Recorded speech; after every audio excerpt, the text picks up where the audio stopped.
Neurorevisão de véspera para o 46º exame da OAB. Siga @o concurseiro de fé no Instagram, YouTube e Spotify. Neurorevisão de véspera para a primeira fase da OAB. Bloco sobre ética profissional. O advogado que se retira de uma sociedade tem direito aos honorários de sucumbência proporcionais ao trabalho prestado nos processos em que atuou, a não ser que renuncie de forma expressa por meio de uma carta.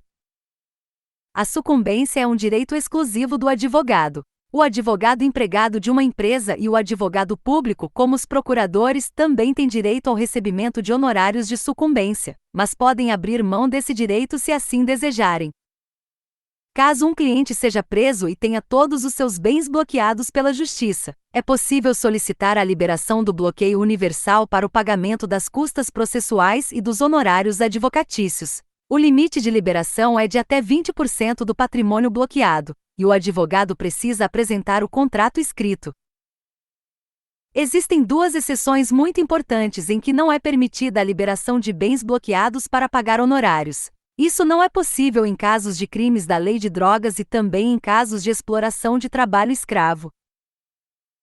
Se não houver dinheiro líquido disponível após a liberação do patrimônio bloqueado, o advogado pode solicitar a adjudicação de bens ou levar os bens a leilão, retirando a sua parte e depositando o valor restante em juízo. O prazo de prescrição para cobrar honorários advocatícios é de 5 anos. O prazo que o cliente tem para exigir a prestação de contas do advogado também é de 5 anos.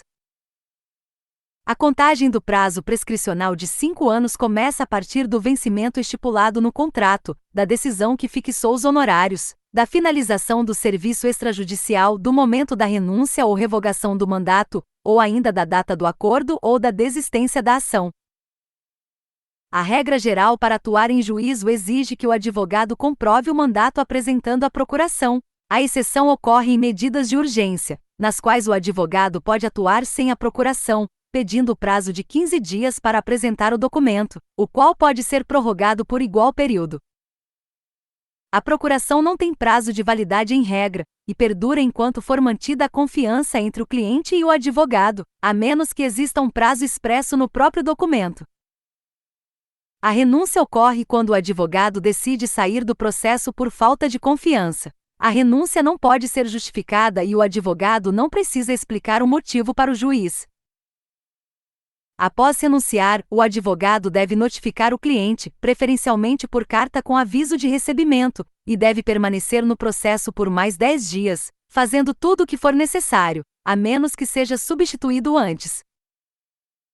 A revogação do mandato ocorre quando o cliente decide retirar o advogado do caso. Nesse cenário, o advogado mantém o direito de receber os honorários contratuais ajustados e a proporção devida dos honorários de sucumbência.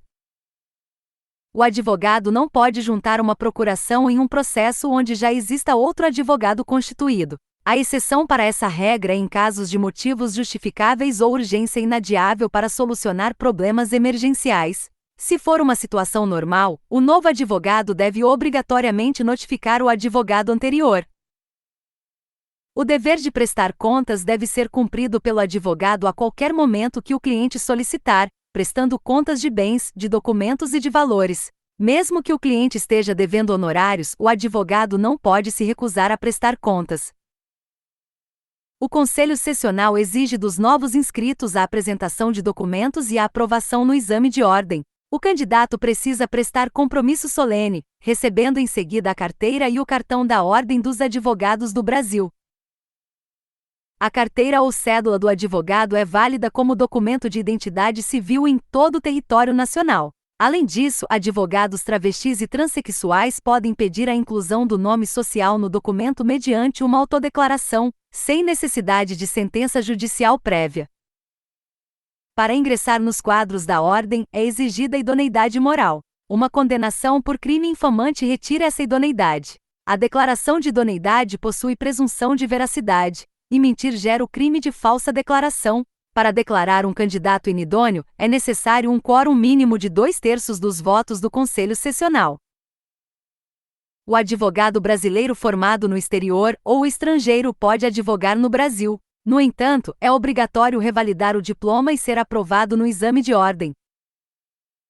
A inscrição principal do advogado é feita no Conselho Sessional, onde ele terá o seu domicílio profissional, mas ele pode atuar em todo o país. Contudo, se o advogado atuar em outro estado com habitualidade, o que significa atuar em mais de 5 causas por ano, ele precisará fazer uma inscrição suplementar naquele estado.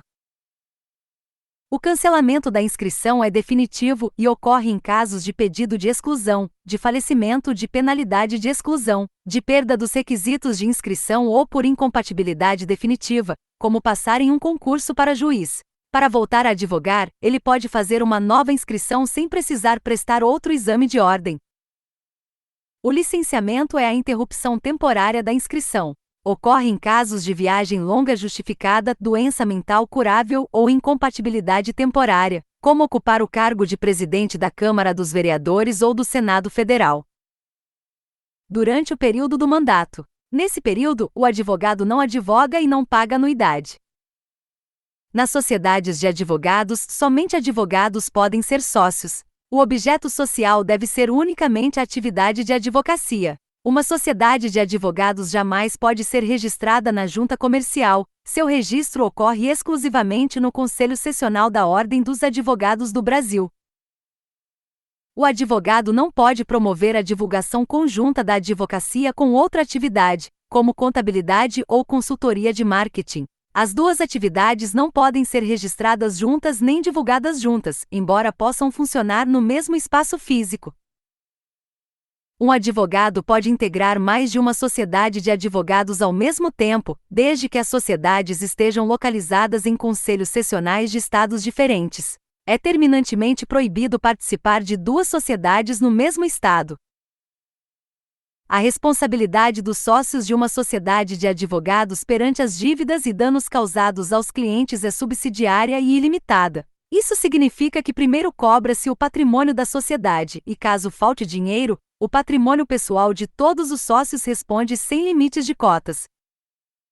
O advogado associado não possui vínculo de emprego. Não existe subordinação, exclusividade ou controle de jornada. O associado participa dos lucros apenas nos processos de sua área de atuação. O contrato não pode colocar a responsabilidade de danos apenas no associado ou apenas na sociedade, ambos devem partilhar os lucros e os riscos de forma conjunta. O advogado empregado possui vínculo empregatício com registro na carteira de trabalho. A sua jornada é de 8 horas diárias e 40 horas semanais. Toda hora extra prestada deve ser remunerada com um adicional de no mínimo 100% sobre o valor da hora normal. O trabalho noturno para o advogado empregado começa às 20 horas de um dia e termina às 5 horas da manhã do dia seguinte. O adicional noturno devido nesse período é de 25%. A postulação no Poder Judiciário e a consultoria e assessoria jurídica são atividades privativas da advocacia. A única exceção de postulação judicial é o habeas corpus, que prescinde e dispensa a presença de um advogado. Qualquer pessoa pode impetrar um habeas corpus em qualquer juízo ou tribunal. Se uma pessoa que não é advogada prestar consultoria ou assessoria jurídica, os atos praticados são considerados nulos de pleno direito. Trata-se de uma nulidade absoluta que não convalesce com o decurso do tempo. A publicidade da advocacia deve ser moderada, discreta e sóbria. É expressamente proibido o uso de outdoors, de carros de som ou de painéis luminosos, exceto os painéis de identificação pequenos e discretos fixados no próprio escritório. O advogado pode patrocinar eventos ou publicações, desde que tenham caráter estritamente científico e jurídico. Para infrações relacionadas à publicidade irregular, o advogado ou o estagiário pode assinar um termo de ajustamento de conduta para suspender o processo ético. Esse termo também cabe quando a infração for punível com censura e não tiver gerado repercussão nacional.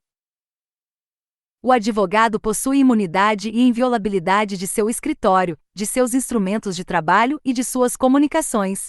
A polícia não pode invadir o escritório de advocacia sem uma ordem judicial devidamente fundamentada, específica e pormenorizada. Além disso, a busca e apreensão exige a presença física de um representante da Ordem dos Advogados do Brasil, sob pena de nulidade do ato.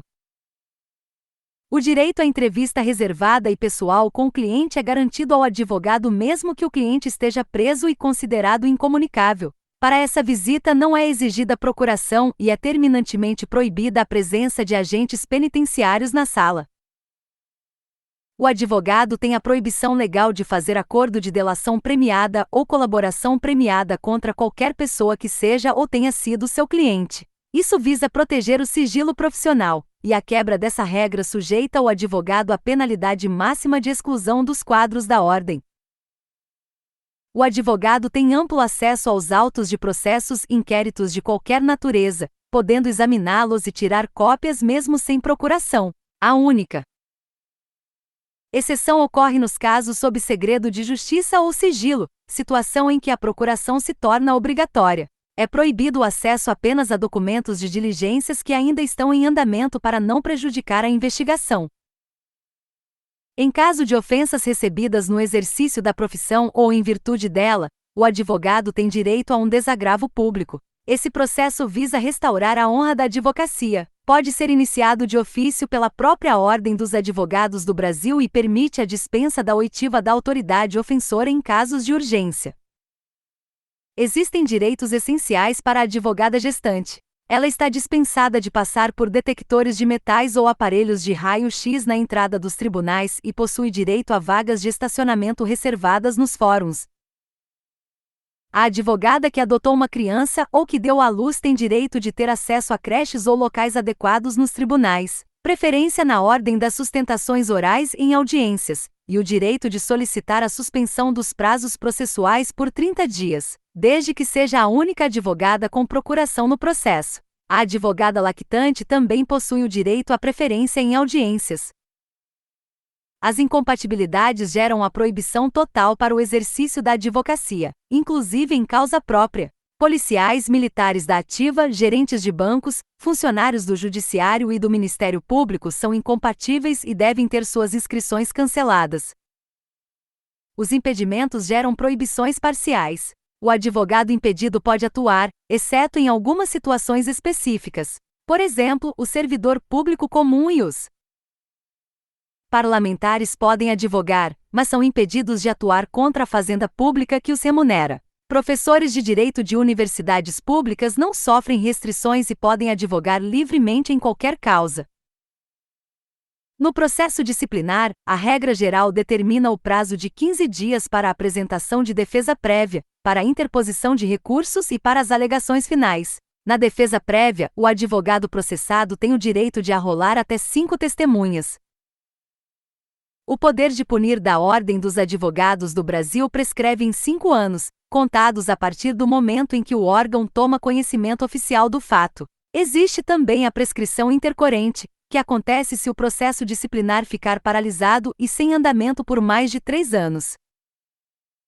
Em regra, os recursos nos processos disciplinares são recebidos com efeito suspensivo. Contudo, há 3 exceções que possuem apenas efeito devolutivo e não possuem efeito suspensivo. Não há efeito suspensivo em recurso contra suspensão preventiva, em exclusão por apresentação de falsa prova na inscrição, ou nos recursos relacionados a processo de eleição. Os recursos contra as decisões proferidas por um conselho sessional, pela Caixa de Assistência ou pelo Tribunal de Ética sempre devem ser direcionados para o Conselho Federal, que atua como instância superior.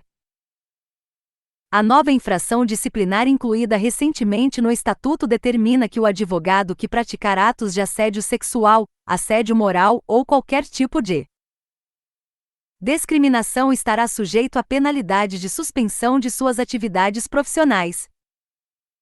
O estagiário inscrito nos quadros da ordem pode executar algumas atividades sob a supervisão do advogado responsável. O estagiário pode retirar processos, obter certidões em cartório e assinar de forma conjunta as petições de juntada de documentos.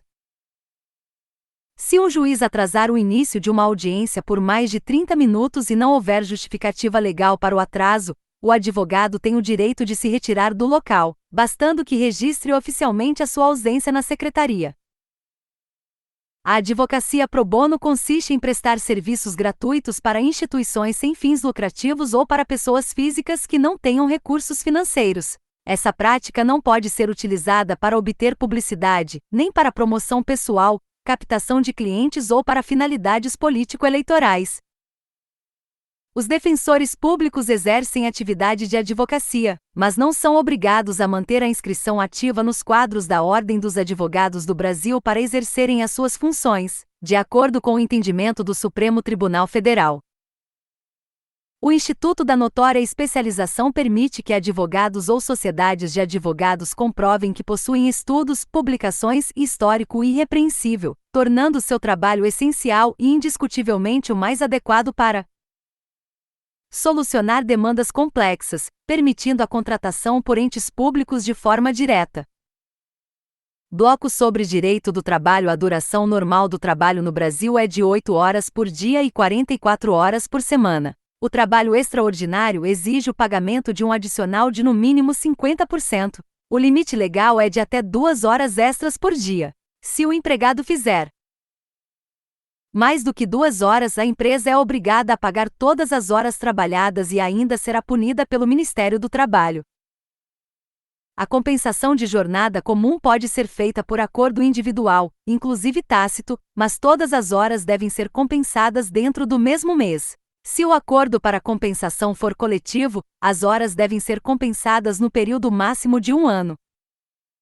O banco de horas exige acordo escrito. Se o acordo do banco de horas for individual, as horas devem ser compensadas em até 6 meses. Se o acordo for coletivo, o prazo máximo para compensação é de 1 ano. O intervalo interjornada, que é o período de descanso entre 2 jornadas de trabalho, deve ser de no mínimo 11 horas consecutivas. O intervalo entre a jornada para refeição e descanso depende da duração do trabalho. Para jornadas superiores a 6 horas, o intervalo deve ser de no mínimo 1 hora e no máximo 2 horas. Para jornadas entre 4 e 6 horas, o intervalo é de 15 minutos. Jornadas de até 4 horas não possuem intervalo. Se o empregado não usufruir do tempo total do intervalo intra-jornada, o empregador deverá pagar o período suprimido com acréscimo de 50%. Esse pagamento possui natureza indenizatória, portanto, não gera reflexos em férias, 13º salário ou aviso prévio. O adicional de periculosidade é pago no valor de 30% sobre o salário base do empregado. Ele é devido em atividades com explosivos, inflamáveis, energia elétrica, segurança pessoal ou patrimonial com uso de arma de fogo e trabalho em motocicleta. O vigilante armado tem direito ao adicional, mas o vigia desarmado não tem. O adicional de insalubridade é pago nos percentuais de 10, 20 ou 40% sobre o salário mínimo. A limpeza de banheiros de grande circulação, como em rodoviárias e shoppings, gera direito à insalubridade em grau máximo. A limpeza com produtos de uso doméstico não gera esse direito. Se o ambiente for simultaneamente insalubre e perigoso, o empregado não pode acumular os 2 adicionais. Ele deverá optar pelo adicional que for mais vantajoso. A transferência do empregado que exige a mudança de domicílio só gera o pagamento do adicional de transferência se for em caráter provisório. O adicional de transferência é de 25% sobre o salário. Na transferência definitiva não há pagamento de adicional, apenas ajuda de custo. A alteração do regime presencial para o teletrabalho exige o consentimento do empregado e a assinatura de um aditivo contratual. O retorno do teletrabalho para o regime presencial não exige consentimento, mas o empregador deve conceder um prazo de transição de 15 dias para o empregado se adaptar. A mulher que está amamentando tem direito a 2 intervalos especiais de 30 minutos cada um durante a jornada, até que o filho complete 6 meses de idade. A empregada gestante possui garantia provisória de emprego desde a confirmação da gravidez até 5 meses após o parto. Essa estabilidade também se aplica caso a gravidez ocorra durante o aviso prévio. O empregador é obrigado a reintegrar a gestante mesmo que não soubesse da gravidez no momento da demissão. É expressamente proibido exigir atestado de gravidez ou de esterilidade para a contratação ou para a manutenção do emprego de uma mulher. Para que o empregado tenha direito à equiparação salarial, ele e o colega de trabalho devem atuar para o mesmo empregador e no mesmo estabelecimento, exercendo a mesma função com a mesma perfeição técnica. Além disso, a diferença de tempo de Serviço para o empregador não pode ser superior a 4 anos, e a diferença de tempo na função não pode ser superior a 2 anos. O trabalho intermitente ocorre quando o empregado não tem dias ou horários fixos, trabalhando apenas quando convocado. A empresa deve convocar o trabalhador com pelo menos 3 dias de antecedência, e ele tem um dia útil para responder. Se o trabalhador aceitar e não comparecer, deverá pagar uma multa de 50% da remuneração que receberia.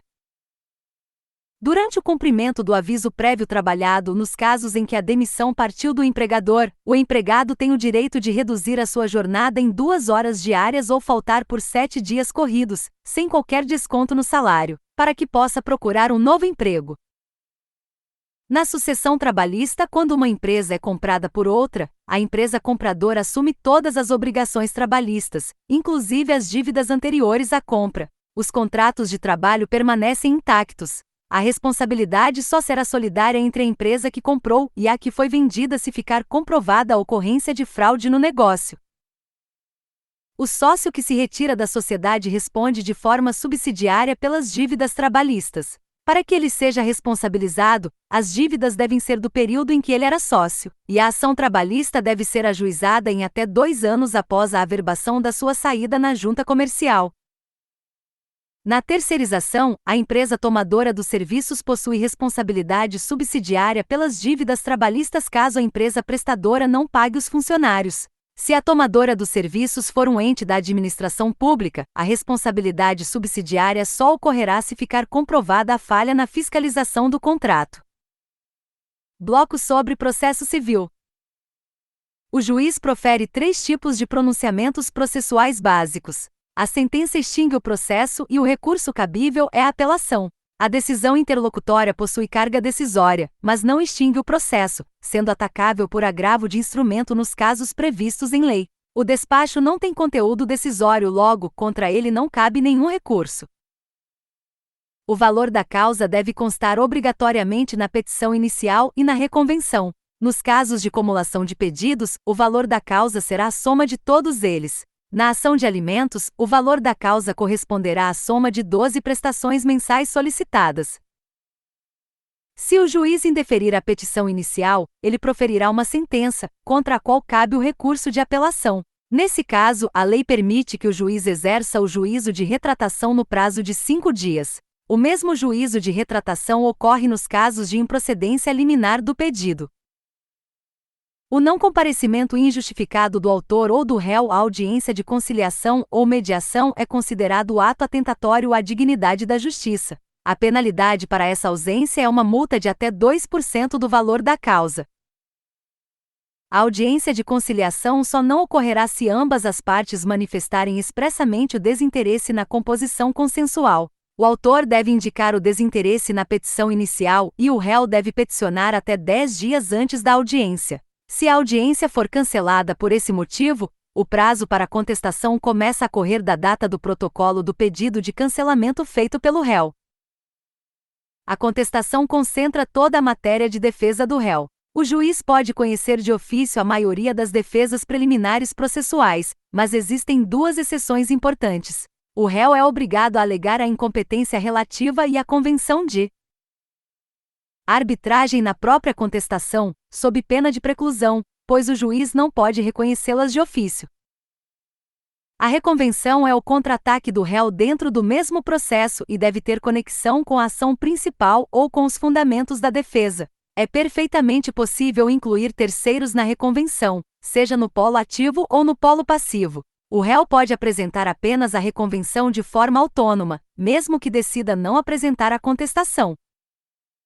A ausência de contestação gera revelia. O principal efeito da revelia é a presunção de veracidade das alegações de fato formuladas pelo autor. Contudo, o réu revel pode intervir no processo em qualquer fase, recebendo no estado em que se encontra e tem o direito de produzir provas, desde que compareça antes do encerramento da fase de instrução. Na audiência de instrução e julgamento, o depoimento pessoal tem o objetivo central de extrair a confissão da parte contrária. Se a parte for intimada pessoalmente para prestar depoimento pessoal e não comparecer, ou se comparecer e se recusar a depor, será aplicada a penalidade de confissão ficta. Os honorários advocatícios de sucumbência são fixados entre 10% e 20% do valor da condenação, do proveito econômico obtido ou do valor da causa atualizado. A fixação dos honorários é considerada um pedido implícito, então o juiz deve condenar a parte vencida mesmo que o advogado vencedor esqueça de formular esse pedido na petição inicial. Se houver sucumbência recíproca, os honorários serão fixados para os dois advogados e é expressamente vedada a compensação de honorários. A gratuidade de justiça pode ser concedida à pessoa natural ou à pessoa jurídica. A pessoa natural possui presunção de necessidade, bastando alegar a insuficiência de recursos. Já a pessoa jurídica precisa comprovar documentalmente a sua dificuldade financeira. O juiz não pode indeferir o pedido de imediato, devendo intimar a parte para comprovar a sua condição antes de negar o benefício. A concessão da gratuidade não afasta a condenação nas custas processuais e nos honorários de sucumbência se a parte beneficiada for derrotada na ação. O que ocorre é a suspensão da exigibilidade dessa cobrança pelo prazo de 5 anos. Além disso, o beneficiário da justiça gratuita não está isento de pagar multas processuais, como a multa por litigância de má-fé ou por ato atentatório à dignidade da justiça. Se o juiz indeferir ou revogar a gratuidade de justiça por meio de decisão interlocutória, o recurso cabível é o agravo de instrumento. No entanto, se o juiz deferir o pedido de gratuidade, não caberá agravo de instrumento dessa decisão. Sobre a intervenção de terceiros, a assistência ocorre quando um terceiro tem interesse jurídico em que a sentença seja favorável a uma das partes. A denunciação da lide é utilizada para trazer ao processo aquele que tem o dever legal ou contratual de garantir o resultado da demanda, como ocorre nos casos de evicção e nos contratos de seguro. O chamamento ao processo serve para o réu incluir na ação os demais devedores solidários ou o devedor principal nos casos de fiança. Já o incidente de desconsideração da personalidade jurídica busca atingir o patrimônio pessoal dos sócios por dívidas da empresa, ou o caminho inverso. Esse incidente é cabível inclusive nos processos que tramitam no juizado especial. Se o pedido de desconsideração for feito na própria petição inicial, a instauração do incidente apartado é dispensada. As tutelas provisórias dividem-se em tutela de urgência e tutela de evidência. A tutela de urgência exige a demonstração cumulativa do perigo de dano e da probabilidade do direito. Ela pode ser de natureza cautelar, que visa apenas proteger e conservar o direito, ou de natureza antecipada, que satisfaz o direito de imediato. Ambas podem ser requeridas de forma antecedente à ação principal ou de forma incidental no curso do processo.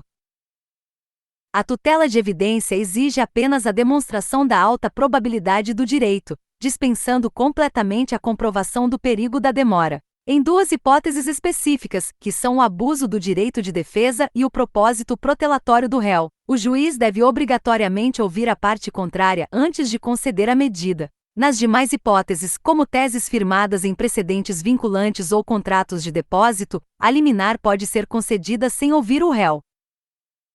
Se a tutela antecipada for requerida em caráter antecedente e o juiz conceder a liminar, o réu deve obrigatoriamente interpor o recurso de agravo de instrumento para evitar a estabilização. Se o réu não recorrer, o processo principal será extinto e a medida liminar se tornará estável. A partir desse momento, qualquer das partes terá o prazo de 2 anos para propor uma ação principal visando rever, reformar ou invalidar essa estabilização. Os prazos processuais são contados apenas em dias úteis, excluindo-se os finais de semana e os feriados. O prazo geral para a interposição da maioria dos recursos é de 15 dias.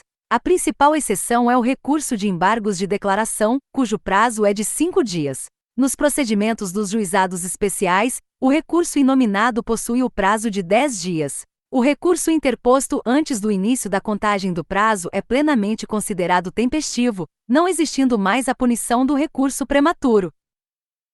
O preparo, que é o recolhimento das custas recursais, deve ser comprovado no exato momento da interposição do recurso. Se o valor pago for insuficiente, o relator intimará o recorrente para complementar a quantia faltante no prazo de 5 dias. Se o recorrente não recolher nenhum valor no momento da interposição, ele será intimado para realizar o pagamento do valor em dobro no prazo de 5 dias. Se ele errar novamente o recolhimento, não haverá nova chance e o recurso não será conhecido por deserção.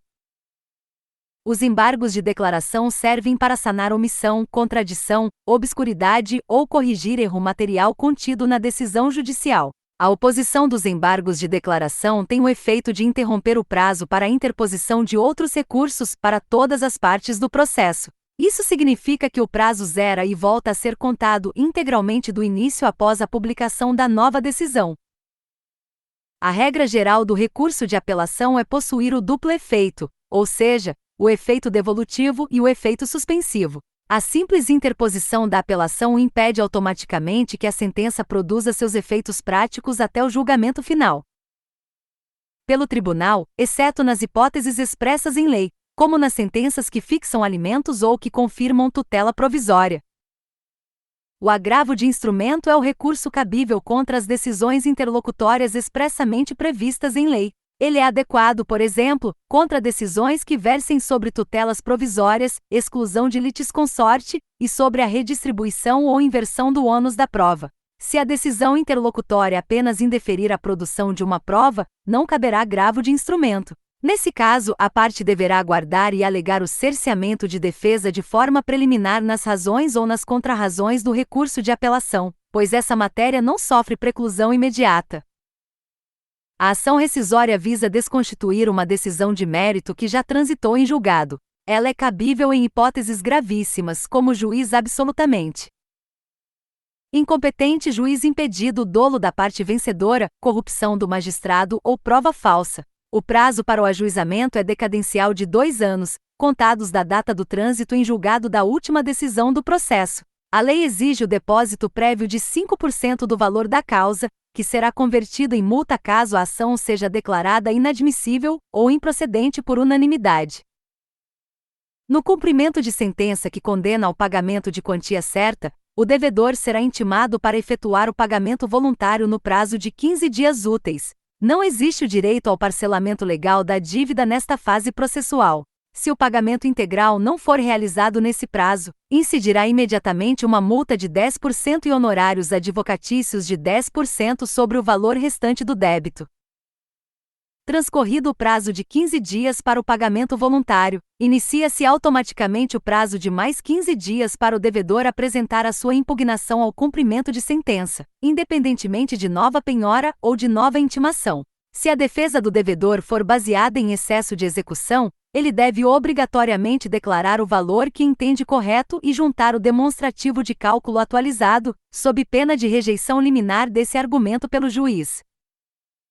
No cumprimento de sentença de obrigação de prestar alimentos, o devedor será intimado pessoalmente para pagar o débito em 3 dias, provar que já o fez ou justificar a impossibilidade absoluta de efetuá-lo. O rito que permite a prisão civil abrange as 3 prestações anteriores ao ajuizamento da ação e todas as prestações que se vencerem no curso do processo. Em caso de inadimplemento, a prisão civil será fixada pelo prazo de 1 a 3 meses, a ser cumprida em regime fechado. Bloco sobre direito administrativo. O servidor público pode alterar de cargo através de formas de provimento derivadas. A readaptação ocorre quando o servidor sofre alguma limitação física ou mental, sendo transferido para um cargo compatível e mantendo a remuneração do cargo de origem. Se não for possível a readaptação, o servidor será aposentado por incapacidade permanente. A reversão é o retorno do servidor que havia sido aposentado. Isso acontece se os motivos da aposentadoria por invalidez deixarem de existir, ou se o servidor que se aposentou de forma voluntária pedir para voltar ao trabalho no prazo de até 5 anos após a sua aposentadoria. A reintegração é a volta do servidor que sofreu uma demissão injusta ou ilegal. Ao ser reintegrado, ele retorna para o mesmo cargo e recebe todas as vantagens do período em que ficou afastado. Se a cadeira dele já estiver ocupada por outra pessoa que foi promovida, essa pessoa será reconduzida ao cargo de origem. A recondução também acontece se um servidor público estável for reprovado no estágio probatório de um novo cargo. Nesse caso, ele tem o direito de ser reconduzido e voltar para o cargo anterior em que já possuía estabilidade. A responsabilidade civil do Estado é objetiva, o que significa que o advogado só precisa provar o fato, o dano e o nexo de causalidade, sem precisar discutir dolo ou culpa. A administração pública só pode se defender alegando culpa exclusiva da vítima, fato de terceiro ou força maior. Quando a vítima está sob a custódia do Estado, como um paciente internado em um hospital psiquiátrico público ou um presidiário, a responsabilidade do Estado de indenizar continua sendo objetiva se ocorrer algum dano. As empresas concessionárias de serviços públicos também respondem de forma objetiva pelos danos causados a terceiros. Se ocorrer um acidente em uma rodovia pedagiada por causa de animais na pista ou destroços mal limpos, a concessionária tem o dever de indenizar a vítima. Quando o dano é causado por um servidor público, a ação de indenização deve ser movida contra a pessoa jurídica, ou seja, contra o Estado ou município. Após pagar a vítima, a administração pública entra com uma ação regressiva contra o servidor, mas neste caso será necessário provar o dolo ou a culpa do agente. Nas licitações feitas pela nova Lei nº 14.133, existe a modalidade de contratação integrada. Nela, a empresa vencedora fica responsável por fazer o projeto básico, o projeto executivo e a execução da obra. Contudo, se a licitação for separada em etapas, a empresa que elaborou o projeto básico fica impedida de participar da execução da obra. A administração pública não pode exigir marcas específicas na licitação como regra geral. A indicação de marca só é permitida em casos excepcionais, como quando for a única marca capaz de atender à necessidade ou se houver um processo de padronização no órgão público, como manter as mesas de escritório todas da mesma marca para reposição. O registro de preços permite que um órgão central faça uma única licitação para atender às necessidades de diversos órgãos públicos ao mesmo tempo. Estados e municípios podem pegar carona em uma ata de registro de preços do governo federal, mas a União é terminantemente proibida de pegar carona em atas de municípios ou estados. A contratação direta sem licitação ocorre por dispensa ou inexigibilidade. A inexigibilidade acontece quando a competição é impossível, como na contratação de um artista consagrado, de um serviço técnico superespecializado ou de um fornecedor exclusivo. A locação ou compra de um imóvel que seja o único com as características perfeitas para o órgão público também é caso de inexigibilidade. A dispensa de licitação ocorre quando a competição é possível, mas a lei autoriza a contratação direta. Exemplos incluem compras de pequeno valor, casos de emergência, guerras ou calamidades públicas. Se uma contratação direta for feita de forma indevida por fraude, dolo ou erro grosseiro, tanto o agente público responsável quanto a empresa contratada vão responder solidariamente pelos danos causados aos cofres públicos, podendo inclusive responder por improbidade administrativa. Empresas que cometem fraudes ou infrações graves nos contratos podem ser punidas com a declaração de inidoneidade. Essa é a sanção mais severa e impede a empresa de participar de licitações com qualquer ente federativo pelo prazo de 3 a 6 anos. O processo para aplicar essa penalidade exige a participação de 2 servidores estáveis na comissão. Se um sócio dessa empresa punida fizer parte de outra empresa que está licitando, ele contamina essa segunda empresa e ela deve ser desclassificada. A administração pública pode aplicar penalidades às empresas que descumprem os contratos administrativos de forma direta, mas é absolutamente necessário garantir o direito ao contraditório e à ampla defesa antes de punir. O contrato administrativo deve definir desde o início a alocação de riscos, estabelecendo qual parte assume os riscos do negócio. Nos processos administrativos em geral, é inconstitucional exigir o depósito prévio de dinheiro ou arrolamento de bens como condição para que o cidadão ou a empresa possa apresentar um recurso. Esse é o entendimento consolidado na súmula vinculante 21 do Supremo Tribunal Federal. O recurso administrativo não tem efeito suspensivo automático. O advogado precisa demonstrar que existe risco de dano grave para conseguir paralisar os efeitos da decisão original. Além disso, no julgamento do recurso administrativo, a punição do recorrente pode ser agravada, ocorrendo a piora da decisão em prejuízo de quem recorreu. Se surgirem fatos novos ou documentos inéditos após o processo administrativo já ter sido encerrado em definitivo, a parte punida pode solicitar a revisão do processo. A diferença fundamental é que no processo de revisão a penalidade nunca pode ser agravada, ela só pode ser mantida ou reduzida. Para apurar infrações dos servidores públicos, existem a sindicância e o processo administrativo disciplinar. A sindicância é rápida e serve para punições leves, como advertências ou suspensões de até 30 dias. O processo administrativo disciplinar tradicional serve para punições graves, como suspensão superior a 30 dias. Demissão e cassação de aposentadoria, exigindo uma comissão de 3 servidores estáveis. Existe ainda o processo administrativo disciplinar sumário. Ele é focado em 3 casos específicos, que são a acumulação ilegal de cargos públicos, o abandono de cargo por faltas injustificadas de 30 dias consecutivos, e a inassiduidade habitual de 60 dias intercalados no período de 12 meses. Neste rito rápido, a comissão precisa ter apenas 2 servidores estáveis. A presença de um advogado não é obrigatória para a defesa do servidor no processo administrativo disciplinar. O próprio servidor pode elaborar a sua defesa sem gerar nulidade do processo. Além disso, todos os processos administrativos são gratuitos, não cabendo cobrança de custas ou de ônus de sucumbência processual. No concurso público, o diploma de formação ou a habilitação legal exigida para a vaga deve ser apresentada apenas no momento da posse, e nunca no momento da inscrição no concurso, de acordo com o entendimento do Superior Tribunal de Justiça. O candidato tem o prazo de 30 dias para tomar posse após a nomeação, e depois mais 15 dias para entrar em efetivo exercício trabalhando. O servidor que adquire estabilidade após ser aprovado no estágio probatório de 3 anos pode perder o cargo em 4 situações. Ele perde o cargo por sentença judicial transitada em julgado, por condenação em processo administrativo disciplinar, por insuficiência na avaliação periódica de desempenho, ou nos casos de excesso de despesas com pessoal pelos órgãos públicos previstos na Constituição Federal. A demissão do servidor público possui caráter punitivo, decorrente de uma infração grave. Já a exoneração não é uma punição, ocorrendo quando o servidor pede voluntariamente para sair, quando não é aprovado no estágio probatório, ou nos cargos de comissão de livre nomeação e livre exoneração.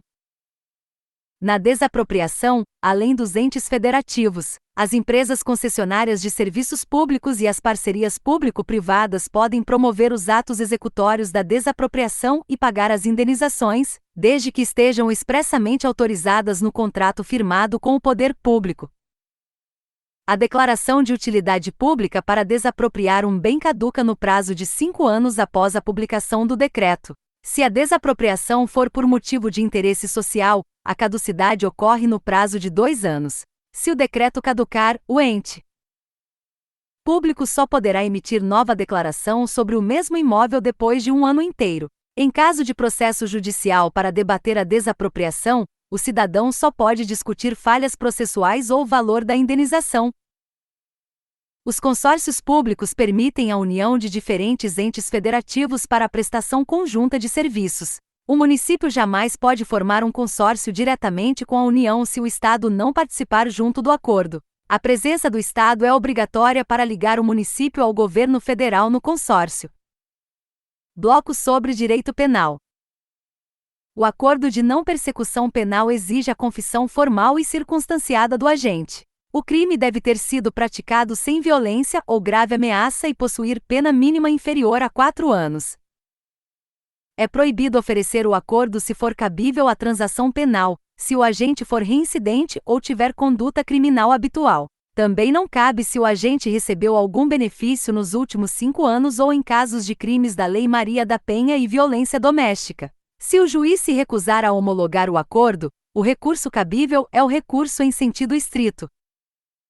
Nos crimes de ação penal privada, se a vítima for menor de 18 anos, ela terá o prazo decadencial de 6 meses a contar da data em que atingir a maioridade para oferecer a queixa-crime. O representante legal do menor de idade pode renunciar ao direito de queixa, mas quando a vítima atingir a maioridade, o seu direito de processar o agressor se renova integralmente. Se ocorrer um crime contra a honra de um funcionário público no exercício de suas funções, a legitimidade é concorrente. O funcionário pode escolher entre ajuizar a queixa-crime por conta própria ou oferecer representação para que o Ministério Público ingresse com a ação penal pública. Em crimes de ação penal privada, a vítima possui a faculdade de escolher onde irá distribuir o processo. Ela pode escolher o local em que o crime ocorreu ou o local do domicílio ou residência do acusado. Na conexão e na continência, os crimes são reunidos em um único processo. Se houver conflito de competência, prevalece o foro mais forte. O tribunal do júri prevalece sobre a vara criminal comum, e a justiça especial prevalece sobre a justiça comum. Se houver conexão entre crimes da mesma categoria, o processo ocorrerá no foro onde foi praticado o crime mais grave. Se os crimes tiverem a mesma gravidade, a competência será do foro onde ocorreu o maior número de infrações. O acesso aos dados armazenados em um aparelho celular exige ordem judicial prévia. A ordem de apreensão do aparelho celular não autoriza automaticamente o acesso ao seu conteúdo ou aos seus dados íntimos. A interceptação telefônica só é permitida em crimes punidos com pena de reclusão. Já a interceptação ambiental exige que o crime investigado seja punido com pena máxima superior a 4 anos. Em crimes que deixam vestígios, a realização do exame de corpo de delito é absolutamente indispensável. A confissão do acusado jamais supre a ausência desse exame pericial, a menos que os vestígios tenham desaparecido completamente. As medidas assecuratórias garantem a futura indenização da vítima. O sequestro incide sobre bens móveis ou imóveis que foram adquiridos com o dinheiro proveniente do crime. O arresto incide sobre bens de origem lícita pertencentes ao acusado. A prisão preventiva não pode ser decretada de ofício pelo juiz em nenhuma fase do processo ou do inquérito. A decretação exige o requerimento do Ministério Público, do querelante, do assistente de acusação ou a representação da autoridade policial. A prisão domiciliar processual é cabível quando o agente for maior de 80 anos, possuir doença grave, ou for o único responsável por uma criança de até 12 anos ou por pessoa com deficiência. Mulheres gestantes ou mães de crianças de até 12 anos também possuem esse direito. No juizado especial criminal, a transação penal é um acordo aplicável a crimes cuja pena máxima não ultrapasse 2 anos. A suspensão condicional do processo aplica-se a crimes com pena mínima igual ou inferior a 1 ano. Esses benefícios nunca são aplicáveis nos casos da Lei Maria da Penha. Em regra, contra as decisões definitivas de condenação ou de absolvição proferidas por juiz de primeira instância, o recurso cabível é a apelação no prazo de 5 dias. O recurso em sentido estrito é o meio adequado contra a rejeição da denúncia ou queixa no rito comum, contra a decisão de pronúncia no rito do tribunal do júri, em decisões que envolvem fiança ou quando o juiz denegar a ordem de habeas corpus na primeira instância. Se a ordem de habeas corpus for denegada em segunda instância por um tribunal, o recurso cabível será o recurso ordinário constitucional. Se houver decisão de segunda instância que não seja unânime e que seja desfavorável ao réu, a defesa poderá interpor embargos infringentes ou embargos de nulidade. Contra todas as decisões proferidas pelo juiz da vara de execução penal cabe sempre o agravo em execução. No direito penal, a lei nova que extingue um crime cessa imediatamente todos os efeitos penais da condenação, inclusive os registros de reincidência. No entanto, os efeitos civis e as obrigações de reparar o dano são mantidos intactos. Nos crimes permanentes e nos crimes continuados, o juiz deve aplicar a lei penal que estiver em vigor no momento da cessação da permanência ou da continuidade, mesmo que essa última lei seja muito mais severa para o réu. Na desistência voluntária e no arrependimento eficaz, o agente nunca responde por tentativa. Ele responde de forma exclusiva pelos atos lesivos que já praticou até o momento exato em que desistiu ou em que impediu o resultado final. O arrependimento posterior aplica-se aos crimes cometidos sem violência ou sem grave ameaça à pessoa. O agente deve reparar o dano ou restituir a coisa de forma voluntária até o recebimento da denúncia, para garantir a diminuição de sua pena de 1 a 2/3. O crime impossível ocorre quando é absolutamente impossível consumar a infração penal por ineficácia absoluta do meio empregado ou por impropriedade absoluta do objeto. Nessa situação, a conduta é atípica e não existe nenhuma punição por crime tentado. O erro de tipo é uma falsa percepção da realidade que afasta o dolo e torna a conduta atípica. O erro de proibição ocorre quando o indivíduo sabe o que está fazendo, mas acredita de forma equivocada que sua conduta é permitida por lei, circunstância que afasta a culpabilidade. A inimputabilidade penal motivada por doença mental segue o critério biopsicológico. O agente deve possuir uma doença mental severa que o torne inteiramente incapaz de compreender o caráter ilícito do fato no momento exato da ação. A embriaguez completa e acidental, resultante de caso fortuito ou de força maior, afasta a culpabilidade e isenta o agente de pena. A embriaguez voluntária ou a embriaguez culposa não excluem a culpabilidade penal do agente. No erro na execução, o agente erra o seu alvo e atinge uma pessoa totalmente diferente. Ele responderá pelo crime considerando as qualidades da pessoa que ele pretendia atingir originalmente, e não as características da vítima real. Para a configuração plena dos crimes contra a honra, exige-se a demonstração de dolo específico. A calúnia consiste em imputar falsamente a alguém um fato definido como crime. A difamação consiste em imputar um fato que seja meramente ofensivo à reputação. A injúria ofende a dignidade ou o decoro pessoal por meio de xingamentos e de palavras soltas. No crime de estelionato, o criminoso engana a vítima e ela própria entrega o bem de forma voluntária. No furto mediante fraude, a fraude é utilizada apenas para diminuir a vigilância da vítima e permitir que o próprio criminoso subtraia o bem de forma clandestina. A regra geral define que o estelionato é um crime de ação penal pública condicionada à representação da vítima. A ação será incondicionada de forma excepcional quando o crime for praticado contra a administração pública, contra criança, adolescente, pessoa com deficiência, ou contra pessoa maior de 70 anos. No crime de roubo, a violência exercida contra a vítima pode ser imprópria, o que significa dopar a pessoa para conseguir subtrair os seus pertences sem existência. O roubo praticado com o emprego de simulacro ou de arma de brinquedo é classificado como roubo simples e não gera aumento de pena. A extorsão é um crime que exige a colaboração ativa da vítima. Esse crime se consuma no exato momento em que a vítima é constrangida a colaborar, independentemente de o criminoso conseguir ou não obter a vantagem econômica desejada. O homicídio na direção de veículo automotor julgado pelo Código de Trânsito Brasileiro é sempre culposo e afasta as regras do Código Penal. A lesão corporal que resulta em morte não vai a julgamento pelo tribunal do júri, pois existe dolo apenas na agressão e culpa no resultado morte da vítima. O perdão judicial extingue a punibilidade nos casos em que as consequências da infração atingem o próprio infrator de forma tão devastadora que a sanção penal se torna inútil e desnecessária. Esse perdão judicial se aplica tanto ao homicídio culposo quanto ao crime de lesão corporal culposa. O crime de concussão ocorre quando o próprio funcionário público exige a vantagem indevida de um cidadão.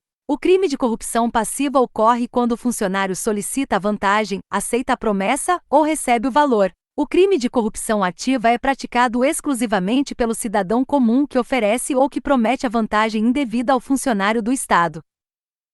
Bloco sobre direito tributário.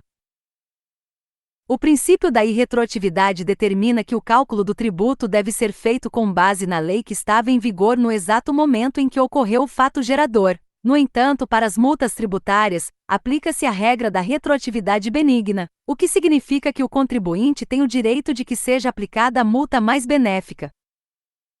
O princípio da vedação à isenção heteronômica estabelece que a isenção de um tributo só pode ser concedida pelo ente federativo que possui a competência para cobrá-lo. A exceção principal é o imposto sobre serviços nas exportações, o qual pode ser isentado pela União, mesmo sendo um imposto de competência dos municípios. As taxas de serviço público devem ser cobradas apenas pela prestação de serviços específicos e divisíveis. O Supremo Tribunal Federal considera constitucionais a taxa de coleta de lixo domiciliar, as custas processuais e a taxa de combate a incêndios. Serviços indivisíveis como limpeza de ruas, segurança pública e iluminação pública não podem ser cobrados por meio de taxas. A iluminação pública deve ser custeada por meio de uma contribuição de iluminação pública, cuja criação é de competência exclusiva dos municípios e do Distrito Federal. A contribuição de melhoria exige a ocorrência de uma obra pública e, obrigatoriamente, a valorização imobiliária do imóvel do contribuinte em decorrência dessa obra. No processo tributário, se o crédito ainda não foi lançado, o contribuinte pode se defender por meio de mandado de segurança preventivo ou de ação declaratória. Se o crédito já foi lançado por meio de carnê ou notificação, a defesa ocorre por mandado de segurança repressivo ou ação anulatória. Na fase de execução fiscal, o contribuinte possui duas formas de defesa. Os embargos à execução fiscal permitem ampla produção de provas, mas exigem o prazo de 30 dias e a garantia integral do juízo. A exceção de pré-executividade não exige prazo nem garantia do juízo, não permite a produção de provas e só admite o debate de matérias de ordem pública, como a prescrição e a decadência. A ação de repetição de indébito é utilizada para recuperar um valor de tributo pago indevidamente. O prazo para o ajuizamento dessa ação é de 5 anos, contados a partir da data exata do pagamento. Com a reforma tributária, o imposto sobre transmissão causa-mortes e doação passou a ter a obrigatoriedade de alíquotas progressivas em todo o território nacional. A cobrança do imposto sobre transmissão causa-mortes e doação relativo a bens imóveis deve ser feita pelo estado onde o imóvel está localizado. Se envolver bens móveis, valores ou ações, o imposto será devido ao estado onde a pessoa falecida tinha o seu domicílio ou onde o doador tem o seu domicílio. O imposto sobre circulação de mercadorias e serviços incide sobre o transporte de cargas se o trajeto for interestadual ou intermunicipal. Se o transporte ocorrer inteiramente dentro do mesmo município, o imposto devido será o imposto sobre serviços. Não incide o imposto sobre circulação de mercadorias e serviços no simples deslocamento de mercadorias entre estabelecimentos do mesmo proprietário, pois não há transferência de propriedade. A exclusão do crédito tributário impede que o crédito nasça e ocorre nos casos de isenção e de anistia. A extinção do crédito tributário apaga a dívida do sistema e ocorre principalmente pelo pagamento. A suspensão da exigibilidade do crédito tributário paralisa a cobrança por parte da Fazenda Pública. As causas de suspensão incluem a moratória, o depósito do montante integral, as reclamações e os recursos administrativos, a concessão de medida liminar, a tutela antecipada e o parcelamento da dívida. A decadência tributária é a perda do prazo que a Fazenda Pública tem para realizar o lançamento do crédito, cujo período é de 5 anos a partir do fato gerador. A prescrição tributária é a perda do prazo de 5 anos para cobrar judicialmente a dívida por meio da execução fiscal, contados a partir do vencimento da cobrança. Pelo princípio da anterioridade, a criação ou aumento de um tributo exige que o contribuinte não seja surpreendido. O imposto sobre operações financeiras é uma exceção total e pode ser cobrado de forma imediata. O imposto sobre produtos industrializados é exceção apenas à regra anual, devendo respeitar o prazo de 90 dias para o início da sua cobrança. O imposto sobre a propriedade de veículos automotores agora incide também sobre aeronaves e embarcações. Estão imunes os aviões de transporte de passageiros, os barcos de pesca científica ou de subsistência e os tratores agrícolas. As alíquotas podem ser diferentes com base no valor do veículo e no seu impacto ambiental. A criação de empréstimos compulsórios é de competência exclusiva da União e exige a aprovação de lei complementar, sendo expressamente vedado o uso de medida provisória. Se o motivo for guerra externa ou calamidade pública, a cobrança pode ser feita de imediato, e a devolução ao cidadão deve ser feita obrigatoriamente em dinheiro. A imunidade tributária recíproca impede a cobrança de impostos sobre o patrimônio, a renda e os serviços das autarquias e das fundações públicas. A empresa pública prestadora de serviços postais também possui essa imunidade, desde que os bens estejam vinculados às suas atividades essenciais. Os templos de qualquer culto e as organizações assistenciais vinculadas a eles também possuem imunidade de impostos, de modo que não pagam o imposto predial e territorial urbano mesmo quando ocupam um imóvel na condição de inquilinos ou locatários. O adquirente de um bem imóvel assume todas as dívidas tributárias anteriores vinculadas à propriedade. Para evitar assumir essa responsabilidade, o comprador deve exigir uma certidão negativa de débitos antes da compra ou adquirir o imóvel em um leilão de asta pública judicial. O Supremo Tribunal Federal proíbe a apreensão de mercadorias como meio coercitivo para obrigar o contribuinte a pagar tributos atrasados. A única exceção ocorre no momento da importação de produtos, situação em que o desembaraço aduaneiro exige o pagamento antecipado dos tributos incidentes na operação. Bloco sobre direito empresarial. A atividade econômica habitual é a regra para configurar a empresa. Existem 3 exceções que não são consideradas atividades empresariais. Quem pratica atividade intelectual de natureza científica, como os profissionais liberais, de natureza literária, como os escritores, e de natureza artística, não é considerado empresário. A exceção a essa regra ocorre se o exercício da profissão constituir elemento de empresa. Se o profissional intelectual incorporar elementos empresariais na sua rotina, como um dentista que passa a oferecer serviços de estética de forma integrada, a atividade volta a ser considerada de natureza empresarial.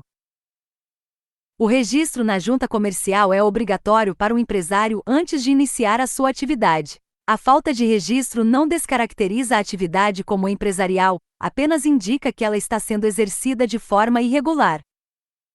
O produtor rural possui uma regra específica e diferenciada. Para ele, o registro na junta comercial é uma faculdade e não uma obrigação. O produtor rural só será considerado empresário se decidir efetuar o registro formal. Devido a essa regra de isenção, não existe produtor rural irregular por falta de registro. A microempresa e a empresa de pequeno porte não são formas de sociedade, mas sim enquadramentos baseados no faturamento bruto anual. A microempresa deve faturar até R$ 360 mil por ano. A empresa de pequeno porte fatura acima desse valor até R$ 4.800.000. A sociedade anônima é terminantemente proibida de solicitar esse enquadramento. O enquadramento como startup é destinado a empresas novas ou com até 10 anos de atividade contínua que buscam captar recursos de um investidor anjo. O faturamento bruto anual máximo permitido para esse formato é de R$ 16 milhões. O microempreendedor individual jamais pode solicitar o enquadramento jurídico como startup. O microempreendedor individual possui um limite de faturamento anual restrito a R$ 81 mil. Ele não pode ser sócio de mais de uma empresa simultaneamente, é proibido de possuir filiais, e tem a permissão legal para contratar apenas um empregado recebendo no máximo o valor de um salário mínimo.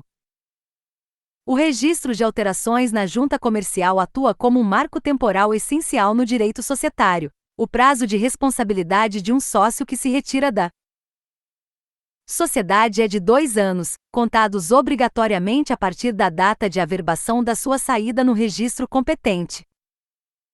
Na alienação do estabelecimento comercial, conhecida no direito como trespasse, o alienante responde de forma solidária pelas dívidas anteriores à transferência pelo prazo exato de 1 ano a partir da publicação do registro. Além disso, a validade do trespasse exige a notificação formal e a concordância expressa ou tácita dos credores.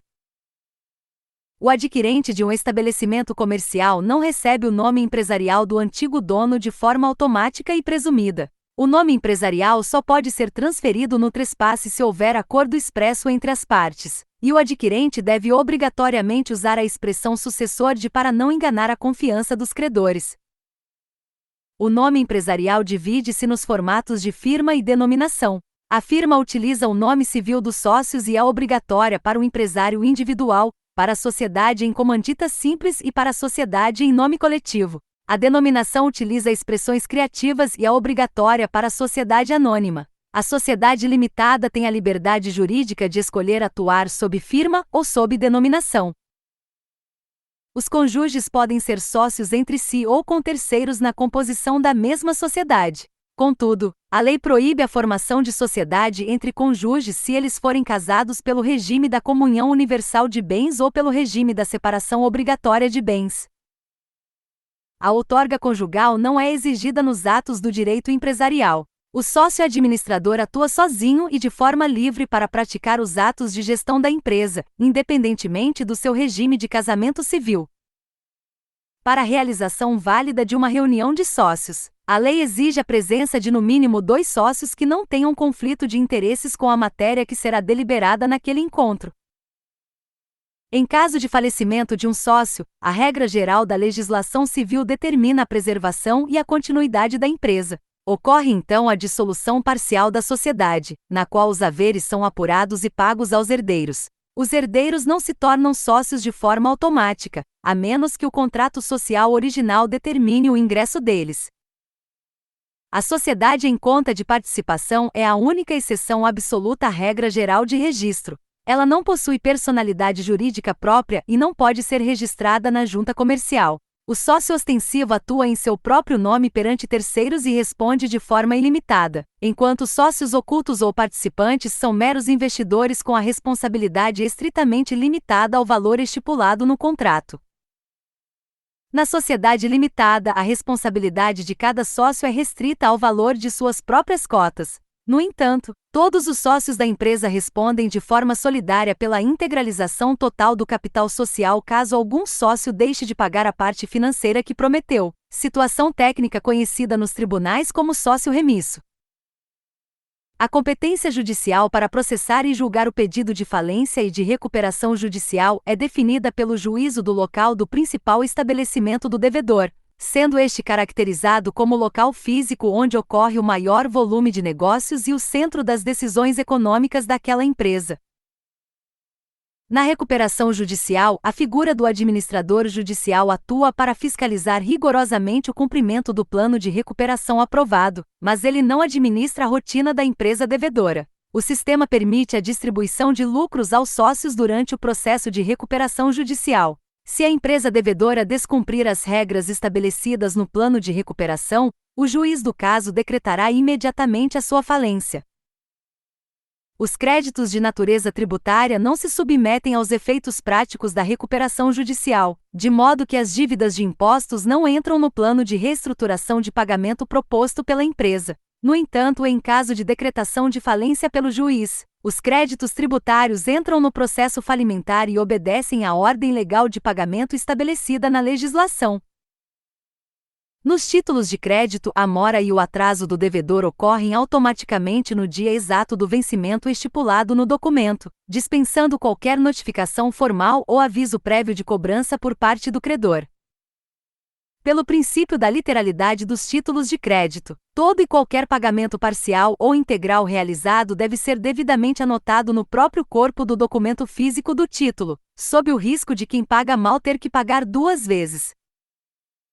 A duplicata mercantil que não possuir o aceite expresso e assinado pelo devedor ainda pode ser executada por via judicial. Para que a cobrança seja aceita pelo juiz, o credor precisa comprovar a existência da obrigação apresentando o comprovante físico de entrega e recebimento da mercadoria ou da prestação do serviço. Bloco sobre Direito Constitucional. O exercício de qualquer profissão é livre. A exigência de inscrição em conselhos profissionais ocorre apenas quando a lei determinar. O Supremo Tribunal Federal entende que o jornalista e o músico não precisam de inscrição em conselho profissional para atuar. A liberdade de associação é plena. Nenhuma associação precisa de autorização do Estado para ser criada e o Estado não pode intervir em seu funcionamento. A atividade paramilitar é expressamente proibida. A suspensão das atividades de uma associação exige apenas uma decisão judicial, mas a dissolução compulsória exige uma decisão judicial com trânsito em julgado. A exploração de recursos minerais em terras indígenas exige autorização do Congresso Nacional. A comunidade indígena deve ser ouvida previamente e tem o direito de participar dos resultados da exploração. A remoção de indígenas de suas terras só ocorre em situações excepcionais de calamidade ou epidemia, devendo retornar imediatamente após o risco. As escolas confessionais, ligadas a entidades religiosas, podem receber recursos públicos desde que comprovem finalidade não lucrativa. Caso a instituição encerre suas atividades, o patrimônio adquirido com recursos públicos deve ser destinado a outra escola semelhante ou ao poder público. A nacionalidade brasileira nata é garantida para quem nasce no Brasil, pelo critério do solo, a não ser que os pais sejam estrangeiros e estejam a serviço do seu país de origem. A criança que nasce no exterior, filha de pai brasileiro ou mãe brasileira, é considerada brasileira nata se for registrada no consulado. Caso os pais brasileiros não registrem o filho no consulado no exterior, a pessoa ainda pode ser considerada brasileira nata. Para isso, ela precisará vir morar no Brasil em qualquer momento da vida e, após atingir 18 anos de idade, fazer a opção expressa pela nacionalidade brasileira perante um juiz federal ou autoridade competente. A naturalização de estrangeiros exige prazos diferentes. Para pessoas originárias de países que falam a língua portuguesa, a exigência é de 1 ano de residência ininterrupta no Brasil e idoneidade moral. Para os demais estrangeiros, exige-se 15 anos de residência ininterrupta e ausência de condenação criminal. Apenas os brasileiros natos podem ocupar cargos que envolvem a linha sucessória presidencial e a segurança nacional. São privativos de brasileiros natos os cargos de Presidente e Vice-Presidente da República, Presidente da Câmara dos Deputados, Presidente do Senado Federal, Ministros do Supremo Tribunal Federal, diplomatas, oficiais das Forças Armadas e o Ministro de Estado da Defesa. O brasileiro nato jamais pode ser extraditado para cumprir pena em outro país. O brasileiro naturalizado pode ser extraditado em duas situações específicas. Ele será extraditado se cometeu um crime comum antes de se naturalizar, ou se cometeu o crime de tráfico de drogas a qualquer momento, seja antes ou depois da naturalização. A perda da nacionalidade pode ocorrer por punição ou por renúncia. A perda como sanção aplica-se apenas ao brasileiro naturalizado que cometer fraude no processo de naturalização ou atentar contra o Estado democrático de direito, e exige decisão judicial. A renúncia à nacionalidade é permitida para natos e naturalizados, desde que o indivíduo possua outra nacionalidade para não se tornar um apátrida. A medida provisória é editada pelo Presidente da República em casos de relevância e urgência, com validade de até 120 dias. Se o Congresso Nacional rejeitar a medida provisória, ela perde a eficácia e o presidente é terminantemente proibido de editar uma nova medida provisória sobre o mesmo assunto no mesmo ano legislativo.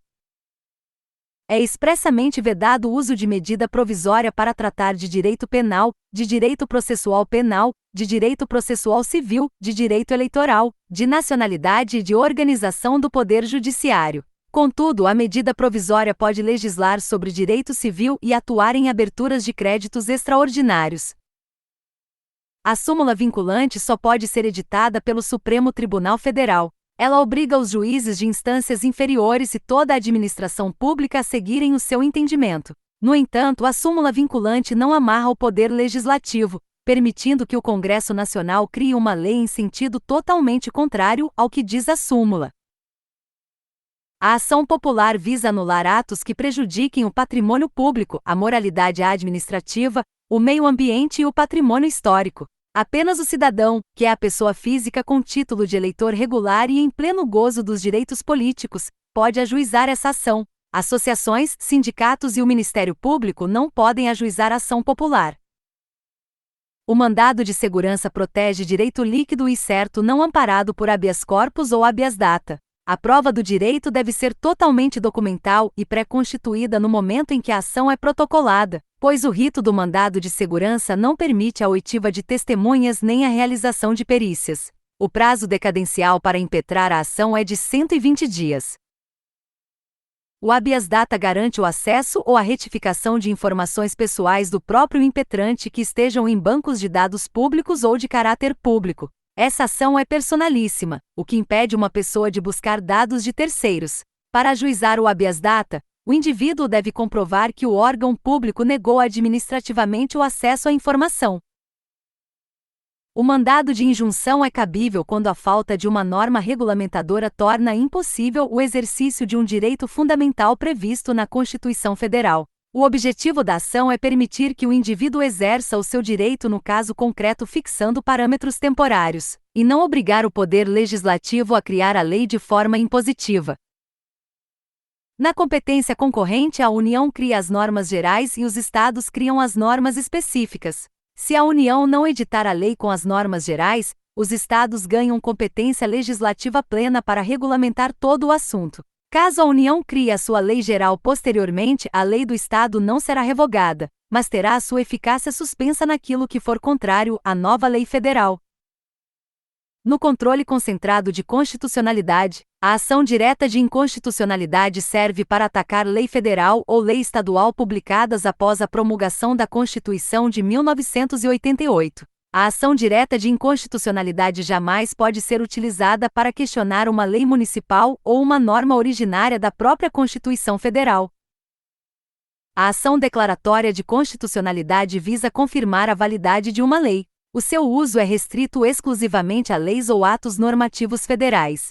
Para ajuizar essa ação, é obrigatório demonstrar que existe uma controvérsia judicial relevante, com diversos tribunais decidindo de forma divergente sobre a aplicação daquela norma federal.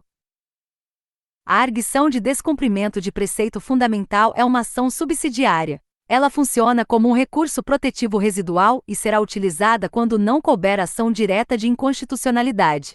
Sendo assim, a arguição de descumprimento de preceito fundamental é a ação adequada para questionar leis municipais, leis anteriores à Constituição de 1988, ou ainda um conjunto de decisões judiciais consolidadas. Se um parlamentar identificar que um projeto de lei ou uma proposta de emenda à Constituição está tramitando com graves vícios e ofendendo as regras formais do processo legislativo, ele não pode utilizar as ações de controle concentrado. A única medida cabível para barrar o andamento desse projeto no Congresso Nacional é a impetração de um mandado de segurança perante o Supremo Tribunal Federal.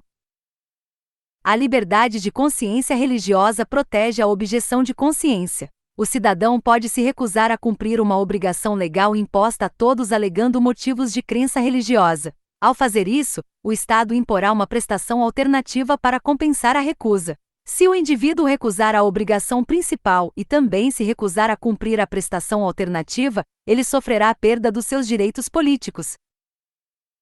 O direito de reunião garante que as pessoas façam manifestações em locais abertos ao público de forma pacífica e sem o uso de armas. A realização do evento não exige nenhuma espécie de autorização prévia da polícia ou da prefeitura. A Constituição exige apenas que as autoridades sejam comunicadas previamente para garantir a segurança e não frustrar outra reunião agendada para o mesmo local. A educação básica é um direito público subjetivo, sendo obrigatória e totalmente gratuita na faixa etária dos 4 aos 17 anos de idade. Caso a pessoa não tenha concluído os estudos nessa idade obrigatória, o Estado deve continuar a garantir o acesso gratuito por meio do Programa de Educação de Jovens e Adultos. Bloco sobre Direito Civil. Na contagem dos prazos, a prescrição é a perda da pretensão coercitiva do Estado, enquanto a decadência é a perda do próprio direito. A prescrição obedece aos prazos estabelecidos em lei, como a regra geral de 10 anos ou as regras específicas de 1 a 5 anos. A prescrição não corre entre cônjuges durante a sociedade conjugal, entre pais e filhos, ou contra quem está a serviço público no exterior. Já a decadência corre contra todos, com a única exceção dos menores de 16 anos, que são absolutamente incapazes. O domicílio civil da pessoa natural é o local onde ela estabelece residência com ânimo definitivo. O domicílio dos incapazes é o do seu representante. O servidor público tem domicílio no lugar em que exerce suas funções. O militar do Exército tem domicílio onde serve, e o da Marinha ou Aeronáutica na sede do comando. O domicílio do marítimo é o local onde o navio está matriculado, e o do preso é onde ele cumpre a sua sentença. Para a validade do negócio jurídico exige-se agente capaz, objeto lícito possível e determinado, além de forma prescrita em lei. Negócios celebrados por pessoas absolutamente incapazes, que são os menores de 16 anos, são nulos de pleno direito e não convalescem com o tempo. Já os negócios celebrados por pessoas relativamente incapazes são anuláveis e sujeitos ao prazo decadencial de 4 anos. Nos defeitos do negócio jurídico, a lesão ocorre quando a pessoa assume uma prestação desproporcional por inexperiência ou necessidade extrema. O estado de perigo acontece quando a pessoa assume obrigação excessivamente onerosa para salvar a si mesma ou alguém de sua família de um grave dano conhecido pela outra parte. A simulação gera a nulidade absoluta do negócio, não se confundindo com a reserva mental. O absolutamente incapaz não pode celebrar negócios jurídicos de forma isolada. A emancipação antecipa a maioridade civil e pode ser voluntária, concedida pelos pais, por instrumento público e devidamente registrada em cartório. A emancipação judicial exige sentença do juiz, aplicável quando o tutor deseja emancipar o tutelado maior de 16 anos. A emancipação legal ocorre por casamento, exercício de emprego público efetivo, colação de grau em ensino superior, ou por economia própria decorrente do trabalho se o menor tiver pelo menos 16 anos. Uma vez concedida, a emancipação é definitiva e não retroage. Na obrigação de dar coisa certa, o objeto é determinado. Se a coisa se perder totalmente com culpa do devedor, o credor recebe o equivalente em dinheiro mais a indenização por perdas e danos. Se a coisa se perder sem culpa do devedor, a obrigação é resolvida.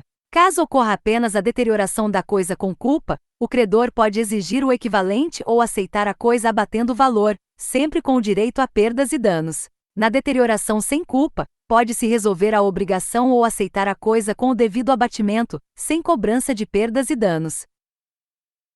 As obrigações solidárias não são presumidas, pois elas decorrem exclusivamente da lei ou da vontade das partes. Na solidariedade ativa, há mais de um credor, e cada um tem o direito de exigir a dívida inteira. Na solidariedade passiva, há mais de um devedor, e cada um é obrigado a pagar a dívida por completo, independentemente de o objeto ser divisível. Na promessa de fato de terceiro, aquele que promete se responsabiliza pelo pagamento de indenização caso o terceiro não cumpra a obrigação. As duas exceções legais ocorrem se o terceiro for cônjuge do promitente e a indenização atingir o seu patrimônio, ou se o próprio terceiro assumir a obrigação perante o credor posteriormente, isentando o promitente original. O contrato de mútuo consiste no empréstimo de coisas fungíveis como dinheiro. O empréstimo feito a um menor de idade não pode ser cobrado judicialmente, exceto se o representante ratificar o ato, se o valor for usado para a compra de alimentos, se for revertido em benefício do menor, ou se o menor mentir a sua idade no momento do contrato. Se o contrato não tiver prazo estipulado entre as partes, o vencimento legal será em 30 dias. O contrato de fiança deve ser feito sempre por escrito. A responsabilidade do fiador é, em regra, subsidiária, garantindo o benefício de ordem para que os bens do devedor principal sejam executados primeiro. O fiador só responderá de forma solidária pela dívida se ele renunciar expressamente ao benefício de ordem no momento de assinar o contrato. A doação inoficiosa é aquela que ultrapassa o limite legal de 50% do patrimônio do doador que possui herdeiros necessários. Essa doação é considerada nula, mas a nulidade atinge de forma exclusiva a parte que excedeu o limite disponível no momento da liberalidade. Na compra e venda de bens, o alienante deve garantir a coisa contra vícios redibitórios, que são os defeitos físicos ocultos que tornam a coisa imprópria para uso ou que diminuem o seu valor econômico. O comprador pode exigir o desfazimento do negócio por meio da ação redibitória, recebendo o dinheiro de volta, ou pedir o desconto no preço por meio da ação estimatória. Se o vendedor conhecia o defeito oculto, ele também pagará a devida indenização por perdas e danos. Os prazos de garantia para os vícios redibitórios possuem contagem específica. Para os bens imóveis, o prazo de garantia é de 1 ano, e o defeito oculto tem o prazo máximo de até 1 ano para aparecer. Para os bens móveis, o prazo de garantia é de 30 dias, e a lei estabelece o prazo de 180 dias para que o defeito oculto apareça e o comprador possa formalizar a sua reclamação. A responsabilidade civil pode ser subjetiva, que exige a comprovação de dolo ou culpa do agente, ou objetiva, que independe de culpa. O dono ou detentor de um animal responde de forma objetiva pelos danos que a criatura causar a terceiros. O condomínio responde pelos objetos que caírem do prédio. Os pais respondem de forma objetiva pelos danos causados por seus filhos menores. O prazo prescricional para a reparação civil decorrente de ato ilícito é de 3 anos. O direito real de laje consiste em uma unidade autônoma distinta da construção original, possuindo proprietário próprio e matrícula independente no cartório de registro de imóveis. A laje pode ser construída na parte superior ou na parte inferior da residência. Para construir lajes sucessivas, é obrigatório possuir o consentimento prévio do dono da construção base e dos donos das demais lajes já existentes no local. A usucapião urbana exige a posse mansa diária de até 250 metros quadrados pelo período ininterrupto de 5 anos, utilizada para fins de moradia, desde que o indivíduo não possua outro imóvel. A usucapião rural exige a posse diária de até 50 hectares pelo prazo de 5 anos, tornando a terra produtiva e residindo nela, também com a condição de não possuir outra propriedade. O usufruto permite que uma pessoa utilize o bem de outra, podendo alugar ou ceder o seu uso de forma gratuita. O usufruto se extingue imediatamente com a morte do usufrutuário, não existindo a transmissão do benefício aos herdeiros. Se o usufruto for concedido a 2 pessoas de forma simultânea e uma delas falecer, a parte do falecido se extingue de forma proporcional, a menos que o contrato preveja expressamente o direito de acrescer para o usufrutuário sobrevivente. No direito de família, o casamento exige a elaboração de um pacto antenupcial por meio de escritura pública se os noivos escolherem um regime de bens diferente do regime legal. Esse pacto deve obrigatoriamente ser registrado no cartório de registro de imóveis para possuir eficácia jurídica perante terceiros. Se não houver pacto, aplica-se automaticamente o regime da comunhão parcial de bens. As causas suspensivas do casamento impõem o regime da separação obrigatória de bens. O Superior Tribunal de Justiça possui o entendimento de que a separação obrigatória também deve ser aplicada na constituição formal da união estável. Pessoas maiores de 70 anos não são mais obrigadas a casar sob o regime da separação obrigatória, possuindo a liberdade de escolher qualquer outro regime de bens por meio de escritura pública, de acordo com o entendimento recente do Supremo Tribunal Federal. O dever de pagar alimentos recai de forma direta sobre os parentes, os cônjuges ou os companheiros. A obrigação alimentar segue a ordem dos familiares mais próximos em direção aos mais remotos, começando pelos descendentes, subindo para os ascendentes e, na falta de ambos, atingindo os irmãos na linha colateral. Os alimentos cobrados dos avós possuem responsabilidade estritamente subsidiária e complementar. A maioridade do filho aos 18 anos de idade não extingue a pensão alimentícia de forma automática, sendo obrigatório o ajuizamento de uma ação de exoneração de alimentos. A guarda compartilhada é a regra geral no sistema jurídico brasileiro. Ela só não será imposta pelo juiz se um dos genitores declarar expressamente que não deseja exercer a guarda, ou se existirem indícios e suspeitas de risco de violência doméstica e familiar. Havendo essa suspeita de violência, a guarda será fixada de forma unilateral e exclusiva em favor do genitor que for a vítima da agressão. O abandono afetivo não é considerado um crime pela legislação, mas sim um ilícito civil que pode gerar a obrigação e o dever de pagar uma reparação financeira por danos morais. O poder familiar pode ser perdido por decisão judicial se os pais aplicarem castigos físicos e moderados, arruinarem os bens dos filhos sob a sua administração, ou praticarem crimes dolosos gravíssimos contra o outro genitor, como ocorre nos casos de homicídio e de feminicídio. A multiparentalidade permite que uma pessoa possua mais de um pai ou mais de uma mãe em seus documentos de identidade oficiais, pois o vínculo biológico não tem o poder de excluir o vínculo socioafetivo. Esse reconhecimento pode ser feito diretamente em cartório se houver o consentimento expresso de quem reconhece, do filho se este for maior de 12 anos, e também dos pais biológicos registrais. Na ordem de vocação hereditária, o cônjuge ou companheiro concorre com os descendentes no regime da comunhão parcial de bens, desde que o falecido tenha deixado bens particulares, e concorre também no regime da separação convencional. O cônjuge não concorre com os descendentes no regime da comunhão universal e na separação obrigatória de bens. Se a pessoa falecida não deixar filhos ou netos, o cônjuge concorrerá com os ascendentes, independentemente do regime de casamento adotado. O direito de representação na sucessão permite que os herdeiros de um indivíduo pré-morto recebam a cota que lhe caberia. Esse direito ocorre sempre na linha descendente e nunca pode ser aplicado na linha ascendente. Na linha colateral, o direito de representação é permitido de forma exclusiva em favor dos filhos dos irmãos do falecido, isto é, os sobrinhos. O direito real de habitação garante ao cônjuge ou ao companheiro sobrevivente o direito de continuar residindo de forma vitalícia no imóvel que servia de residência da família. Esse direito essencial é assegurado independentemente do regime de bens adotado, com a condição de que seja o único imóvel de natureza residencial a ser partilhado no inventário. O inventário extrajudicial pode ser realizado diretamente em cartório se houver consenso absoluto e pacífico entre todos os herdeiros, exigindo-se a participação obrigatória de um advogado. Mesmo que exista a presença de um testamento ou ainda a figura de herdeiros menores de idade e incapazes, a lei moderna permite que o inventário seja feito em cartório se houver um acordo amigável.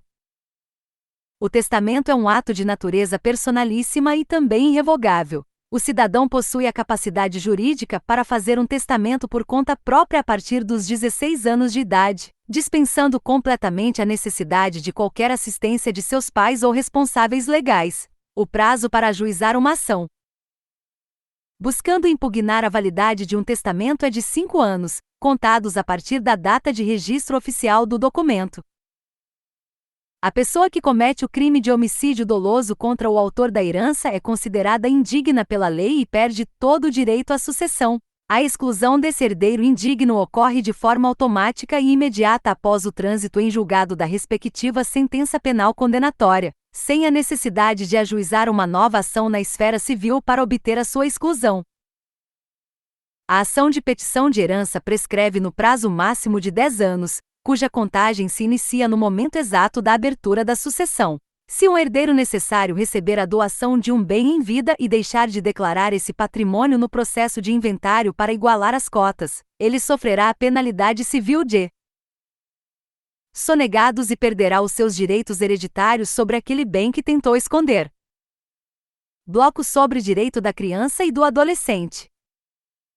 No direito da criança e do adolescente, a legislação define como criança a pessoa na faixa etária de 0 até 12 anos incompletos, e define como adolescente aquele que possui de 12 anos completos até 18 anos de idade. A eventual emancipação civil concedida aos 16 anos de idade não afasta e não impede a aplicação das medidas protetivas e das medidas socioeducativas. O processo legal de adoção exige um período de estágio de convivência. Se a adoção ocorrer no território nacional, o prazo máximo para esse estágio é de 90 dias, prorrogável judicialmente por igual período. Na adoção internacional, o estágio de convivência impõe o tempo mínimo de 30 dias e o tempo máximo de 45 dias, permitindo-se a prorrogação por uma única vez e mediante fundamentação. O Conselho Tutelar atua como um órgão encarregado de zelar pelo rigoroso cumprimento dos direitos da criança e do adolescente, mas não pertence à estrutura do Poder Judiciário. O Conselho Tutelar não detém o poder de decretar a destituição do poder familiar, de ordenar a colocação em família substituta e nem de homologar a adoção. Todas as suas decisões administrativas podem sofrer revisão pela autoridade judiciária competente a pedido de quem tiver legítimo interesse.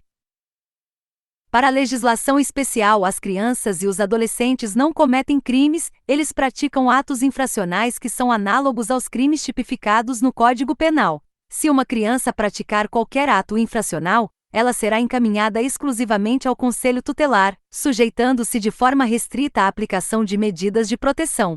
Se um adolescente praticar um ato infracional, ele será levado à delegacia especializada, podendo receber de forma cumulativa medidas protetivas e rigorosas medidas socioeducativas. As sanções socioeducativas englobam a aplicação de advertência verbal, a obrigação de efetuar a reparação de eventuais danos financeiros, a prestação de serviços à comunidade por um limite máximo de 6 meses, o regime de liberdade assistida com prazo mínimo de 6 meses e máximo de 3 anos, além das modalidades mais severas de semiliberdade e de internação em estabelecimento educacional. A medida de internação possui um limite de duração máxima absoluta de 3 anos, não havendo um tempo mínimo estipulado pelo Estatuto. O crime de corrupção de menores possui natureza jurídica de delito formal, e se consuma no exato momento em que a pessoa adulta pratica a infração em conjunto com a criança ou a induz a praticá-la, mesmo que o menor de idade já possua histórico policial de infrações anteriores, de acordo com as regras estabelecidas na súmula 500 do Superior Tribunal de Justiça.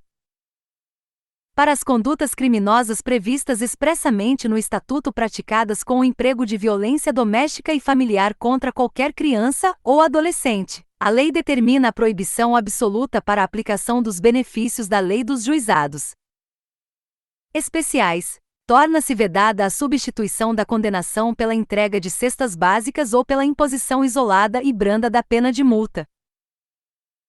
Os diversos estabelecimentos de atenção e atendimento à saúde, englobando hospitais e clínicas da rede pública ou da rede privada, são obrigados por lei a manter sob sua guarda os registros e arquivos dos prontuários de acompanhamento de todas as gestantes e dos registros de nascimento das crianças por um período mínimo de 18 anos. A destruição ou descarte dessa documentação antes de fim desse prazo configura uma conduta criminosa específica e não uma simples infração de natureza administrativa.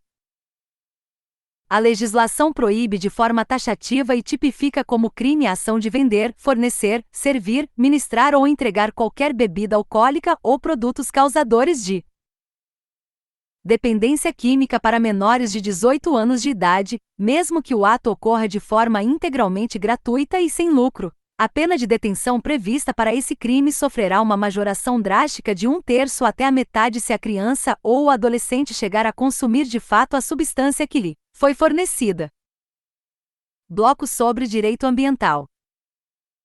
No direito ambiental, a nossa Constituição Federal determina no seu texto que toda a sociedade tem o direito inalienável ao meio ambiente ecologicamente equilibrado, possuindo o status de direito fundamental do cidadão. Para a instalação de atividades e obras que apresentem elevado potencial de impacto e de significativa degradação, a exigência do estudo de impacto ambiental e a elaboração do respectivo relatório de impacto ambiental são de caráter estritamente obrigatório. Os princípios gerais norteiam a proteção do direito ambiental. O princípio da prevenção deve atuar nos cenários onde existe a total certeza do dano gerado pela atividade humana, impondo a adoção de medidas efetivas de mitigação e redução de riscos. O princípio da precaução é evocado em situações de total incerteza técnica e científica a respeito dos impactos no ecossistema, determinando que, na dúvida, a atividade não seja aprovada ou executada. O princípio basilar do desenvolvimento sustentável impõe que o uso e a exploração responsável dos recursos naturais no presente não prejudique o acesso das futuras gerações a esse mesmo patrimônio. A responsabilidade do infrator pela degradação ambiental possui formato tríplice, com a obrigatoriedade de reparação nas esferas civil, penal e administrativa. Essas 3 esferas de fiscalização e de responsabilização atuam de maneira completamente independente e as punições podem ser aplicadas de forma plenamente cumulativa, pelo Estado, não configurando hipótese de dupla punição pelo mesmo evento. A responsabilidade civil ambiental possui natureza puramente objetiva e solidária, não sendo necessária a comprovação técnica do dolo ou da culpa do causador, pois exige-se apenas a materialidade do dano sofrido pela natureza e do seu nexo causal. Ademais, é considerada uma obrigação real que acompanha a titularidade da propriedade, o que significa na prática que o novo proprietário adquirente de um imóvel assumirá o dever de recuperar as áreas desmatadas ou poluídas pelos antigos proprietários daquele terreno. A responsabilidade penal pelos crimes ambientais recai não apenas sobre as pessoas físicas, mas também sobre as pessoas jurídicas de forma isolada. Uma pessoa jurídica, incluindo grandes empresas e indústrias, pode figurar de forma exclusiva no polo passivo da ação e responder de forma criminal perante o tribunal competente de maneira totalmente individualizada, dispensando de forma absoluta a necessidade de que uma pessoa física de sua diretoria seja processada de maneira conjunta e obrigatória. As ações penais relativas aos crimes ambientais ostentam a natureza de ações penais públicas incondicionadas, sendo ajuizadas exclusivamente pelo órgão do Ministério Público. O Instituto Brasileiro do Meio Ambiente e dos Recursos Naturais Renováveis possui a responsabilidade administrativa de realizar os trâmites do licenciamento ambiental em âmbito federal e de promover a fiscalização geral do território. Por outro lado, o Instituto Chico Mendes de Conservação da Biodiversidade detém a competência de atuação específica e exclusiva voltada para realizar a gestão gerencial e promover a fiscalização pontual de todas as unidades de conservação de domínio federal. As unidades de conservação e os parques de preservação permanente podem ser instituídos legalmente por qualquer dos entes componentes da Federação Brasileira, podendo a sua criação inicial ocorrer por meio da aprovação de uma lei em sentido formal ou da emissão de um simples decreto expedido pelo chefe do Poder Executivo. Todavia, qualquer tipo de alteração no perímetro do parque que tenha o objetivo de reduzir a sua delimitação territorial de proteção ecológica ou promover a sua extinção e supressão total do sistema jurídico só poderá ser validada mediante a expressa e obrigatória aprovação legislativa de uma lei específica para aquele fim. A Política Nacional de Resíduos Sólidos introduz uma ordem sequencial e obrigatória de prioridades de gerenciamento que deve ser obedecida à risca pelo gerador do produto na cadeia econômica. A hierarquia exige prioritariamente a não geração do lixo, seguida de perto pela obrigação de redução do volume, o esforço da reutilização, o envio para reciclagem, o tratamento das sobras poluidoras em última instância e como opção final, o descarte e a disposição final ambientalmente adequada de todos os rejeitos nos grandes aterros sanitários construídos. O dever legal pela correta condução desse ciclo de vida do produto até a reciclagem é estruturado pela logística reversa, com a responsabilidade que se impõe de forma inteiramente compartilhada entre o ciclo dos fabricantes, importadores, distribuidores comerciais, revendedores e até mesmo com o engajamento dos consumidores domésticos que adquirem os produtos. No texto da legislação vigente do Código Florestal, a estipulação da exigência da área de preservação permanente determina a obrigatoriedade da manutenção e preservação integral da margem dos rios e nascentes com a sua respectiva vegetação originária e nativa, protegendo o recurso de maneira abrangente e independente de o terreno estar inserido geograficamente em uma zona puramente rural ou densamente urbana. A supressão dessa vegetação tutelada e o desmatamento nessa localidade só encontra amparo legal e permissão do Estado em casos de manifesta e excepcional utilidade pública, como ocorre na passagem de obras, situações de interesse social imperativo e nas intervenções comprovadamente de baixo impacto ambiental, resguardando-se assim o ecossistema das nascentes, das restingas e das grandes dunas de areia. A exigência da reserva legal atua de forma diferenciada, recaindo de maneira exclusiva sobre as propriedades do campo, determinando uma cota percentual fixa e intransponível de manutenção e preservação intocada de um fragmento da vegetação nativa apenas no interior de terras de natureza rural, dependendo do bioma onde a fazenda se localiza no território nacional. O legislador inseriu no atual texto permanente de nossa Constituição Federal a expressa previsão nominal para assegurar a defesa de 5 grandes e cruciais biomas naturais situados dentro de nossas fronteiras, sendo eles as extensões da floresta amazônica, o ecossistema da Mata Atlântica, a área da Serra do Mar e zona costeira, o bioma alagado do Pantanal Mato-Grossense e o patrimônio da Caatinga que caracteriza o sertão nordestino. A norma constitucional estabelece que essas imensas áreas ecossistêmicas representam um inestimável patrimônio nacional garantido ao país e constituem os chamados bens de uso comum de todo o povo, advertindo-se, contudo, para a máxima de que o simples enquadramento e classificação da área preservada como bioma não a transmuta de forma automática em terras que configuram um bem público de exclusividade do Estado Federativo, tendo em vista a prevalência da existência de incontáveis propriedades inteiramente privadas de terras em operação no seio dessas extensões rurais. Bloco sobre direito eleitoral. No campo contencioso do direito eleitoral, a ação formal visando apresentar a impugnação ao registro administrativo da candidatura de determinado indivíduo, motivada pela constatação pontual de alguma restrição de inelegibilidade legal no momento da inscrição, deve ser apresentada ao juízo no curtíssimo e restrito prazo de 5 dias, sob pena de inaceitabilidade e preclusão do direito. Caso o grave motivo que dá origem e base para a inelegibilidade material no pleito eleitoral seja descoberto e conhecido pelos demais partidos apenas posteriormente ao momento da aprovação do registro, ou ainda se o fato vicioso ocorrer logo após a execução regular da eleição na urna, o ato passará a ser fortemente questionado e atacado na esfera judicial por meio da interposição de um recurso contra a expedição de diploma protocolado no momento adequado de sua diplomação. Bloco sobre processo do trabalho. A competência material da Justiça do Trabalho abrange as relações de trabalho em geral, as disputas sobre o direito de greve e as multas impostas pela fiscalização do trabalho. A Justiça do Trabalho não possui competência para julgar matérias criminais ou litígios envolvendo servidor público estatutário. A contribuição previdenciária cobrada como pedido principal em uma ação é de competência da Justiça Federal. Contudo, se a contribuição previdenciária for apenas um pedido acessório, incidindo sobre uma parcela deferida na sentença, como as horas extras, a competência para executá-la será da Justiça do Trabalho. Em regra, a ação trabalhista deve ser ajuizada no local onde o empregado presta os seus serviços. Para o empregado viajante comercial, a ação deve ser ajuizada na localidade da filial a que estiver subordinado ou, caso não haja subordinação, no seu domicílio ou no local mais próximo. Para o empregado de empresa itinerante, a ação pode ser ajuizada no local da contratação ou no último local de prestação dos serviços. Se a ação for ajuizada em local incorreto, o réu deve apresentar a exceção de incompetência territorial. Essa exceção deve ser apresentada em uma peça separada, e não na contestação, no prazo de 5 dias a contar da citação. Se o réu não apresentar a exceção no prazo legal, ocorrerá a prorrogação da competência e o juiz incompetente passará a ser julgado como competente.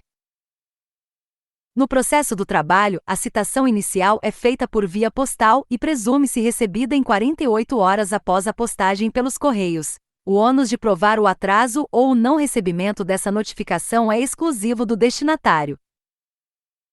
O prazo mínimo exigido por lei entre a data do recebimento da citação e a data da realização da audiência trabalhista é de 5 dias. Se o réu for um ente da Fazenda Pública, esse prazo mínimo será o quádruplo, correspondendo a 20 dias antes da audiência.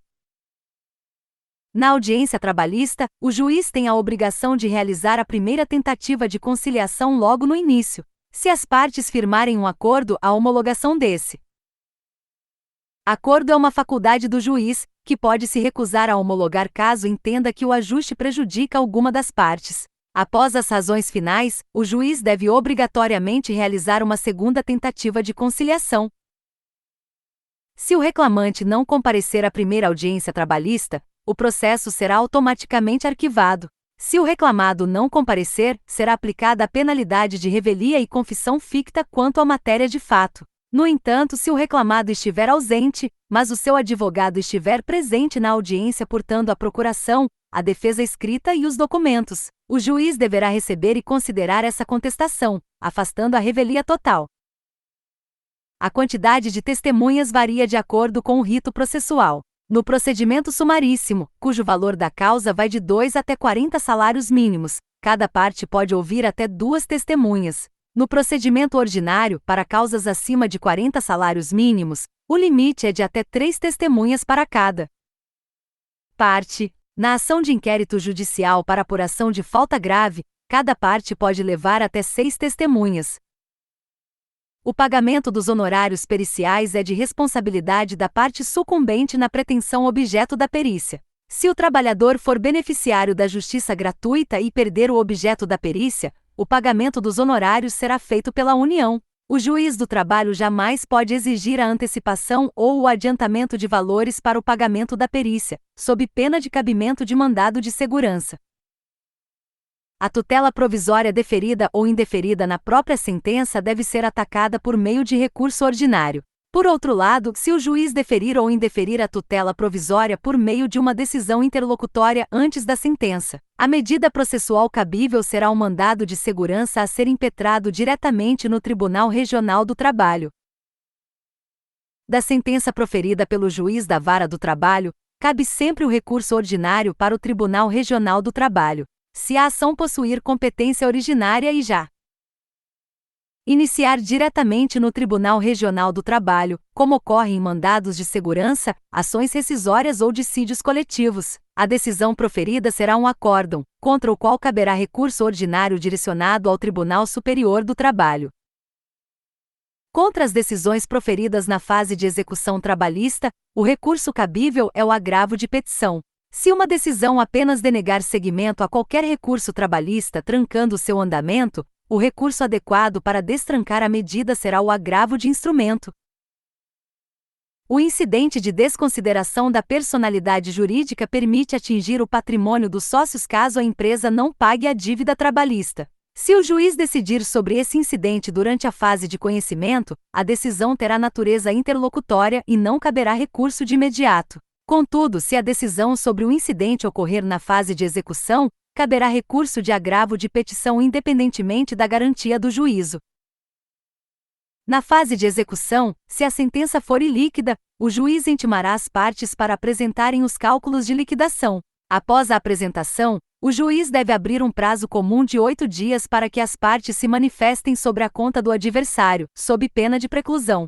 Para que a União se manifeste sobre o cálculo das contribuições previdenciárias devidas, o prazo será de 10 dias.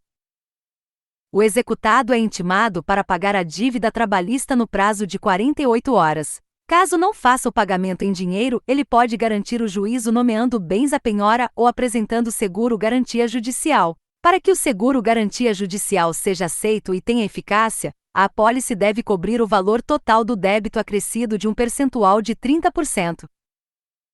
Após a garantia integral do juízo na fase de execução, Inicia-se o prazo de 5 dias para o devedor opor embargos à execução e o mesmo prazo de 5 dias para o credor apresentar impugnação à sentença de liquidação. A prescrição intercorrente na Justiça do Trabalho ocorre exclusivamente na fase de execução e possui o prazo de 2 anos. Ela se consuma quando o exequente deixa de cumprir alguma determinação judicial no curso do processo, ficando inerte por 2 anos ininterruptos. Essa prescrição intercorrente pode ser requerida pelo devedor ou declarada de ofício pelo magistrado. É plenamente possível a penhora de salários e de valores de aposentadoria para o pagamento de dívidas trabalhistas, uma vez que o crédito trabalhista também possui natureza alimentar. O bloqueio judicial pode atingir até 50% da remuneração do devedor, desde que seja garantida a preservação de pelo menos um salário mínimo para garantir a sua subsistência mensal. A ação de inquérito judicial para apuração de falta grave é a medida obrigatória para demitir por justa causa o dirigente sindical que possui estabilidade provisória. O prazo para ajuizar essa ação é decadencial de 30 dias, contados a partir da data em que o empregado foi suspenso de suas funções, se a empresa não respeitar esse prazo legal, o advogado do empregado deve requerer a extinção do processo com resolução de mérito. Se o contrato de trabalho terminar e o ex-empregado simplesmente desaparecer, não comparecendo no dia e local agendados para receber as verbas rescisórias, a empresa deve ajuizar uma ação de consignação em pagamento para se livrar do débito e evitar punições por atraso. Todos os prazos no processo do trabalho são contados apenas em dias úteis, excluindo-se o dia do começo e incluindo-se o dia do vencimento. Os sábados, os domingos e os feriados nacionais não entram na contagem. Bloco sobre Filosofia do Direito. Na disciplina de Filosofia do Direito, os autores contratualistas buscam explicar o motivo pelo qual as pessoas devem obedecer ao Estado. Para Thomas Hobbes, o estado de natureza era o caos e o homem era considerado o lobo do próprio homem. Para acabar com isso, o contrato social criou o Estado com poder para limitar as pessoas e garantir a liberdade contratual. Para John Locke, o estado de natureza era inseguro, pois o mais forte sempre ganhava. O contrato social serviu para criar o Estado com o objetivo principal de proteger a propriedade privada, o que abrange a vida, a saúde e o corpo. Para Jean-Jacques Rousseau, a invenção da propriedade privada causou a desigualdade social. Para ele, o Estado foi criado por meio do contrato social para buscar a igualdade e evitar que os proprietários dominassem os não proprietários. Na teoria tridimensional de Miguel Reale, o direito não é apenas norma, ele é o resultado da união entre a norma, o fato e o valor. Para Hans Kelsen, a ciência do direito deve ser pura e totalmente separada dos fatos sociais e de outras influências. Para Herbert Hart, apesar de o direito dever ser livre, ele sempre deve possuir um núcleo moral mínimo para evitar o cometimento de atrocidades. Para Norberto Bobbio, o sistema jurídico possui técnicas para solucionar a antinomia, que ocorre quando existe mais de uma norma para o mesmo problema, e para solucionar a lacuna, que ocorre quando falta uma norma para a situação. Bloco sobre Direitos Humanos. Na disciplina de direitos humanos, o refugiado é a pessoa que sofre fundado temor de perseguição por motivos como orientação sexual, nacionalidade ou religião. O refugiado possui o direito de receber a carteira de identidade, a carteira de trabalho e o documento de viagem. O reconhecimento da condição de refugiado pode ser estendido aos ascendentes, aos descendentes e ao cônjuge. Para estender aos demais parentes, é obrigatório comprovar a dependência financeira.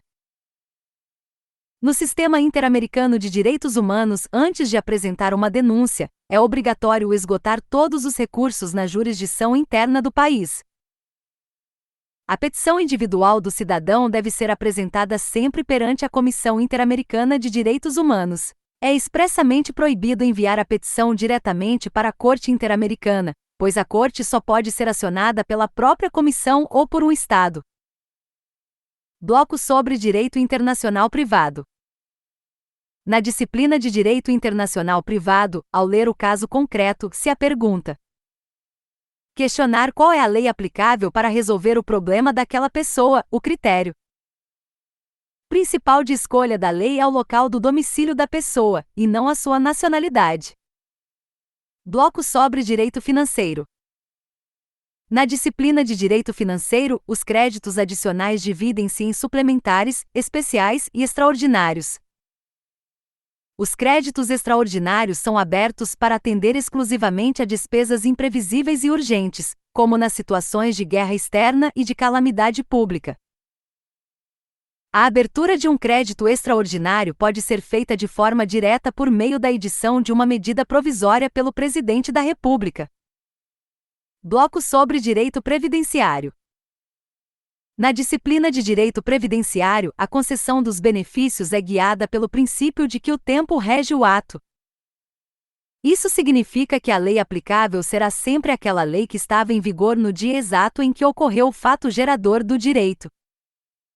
No caso de pensão por morte, as regras aplicáveis serão as da lei vigente na data do falecimento, sendo garantido o direito adquirido caso uma lei nova e diferente seja criada no dia seguinte. Chegamos ao fim da nossa revisão com as últimas matérias extraídas das fontes. Desejo a você uma excelente prova e que o seu nome esteja na lista de aprovados da Ordem dos Advogados do Brasil. Obrigado por assistir. Siga @o Concurseiro de Fé no Instagram, YouTube e Spotify.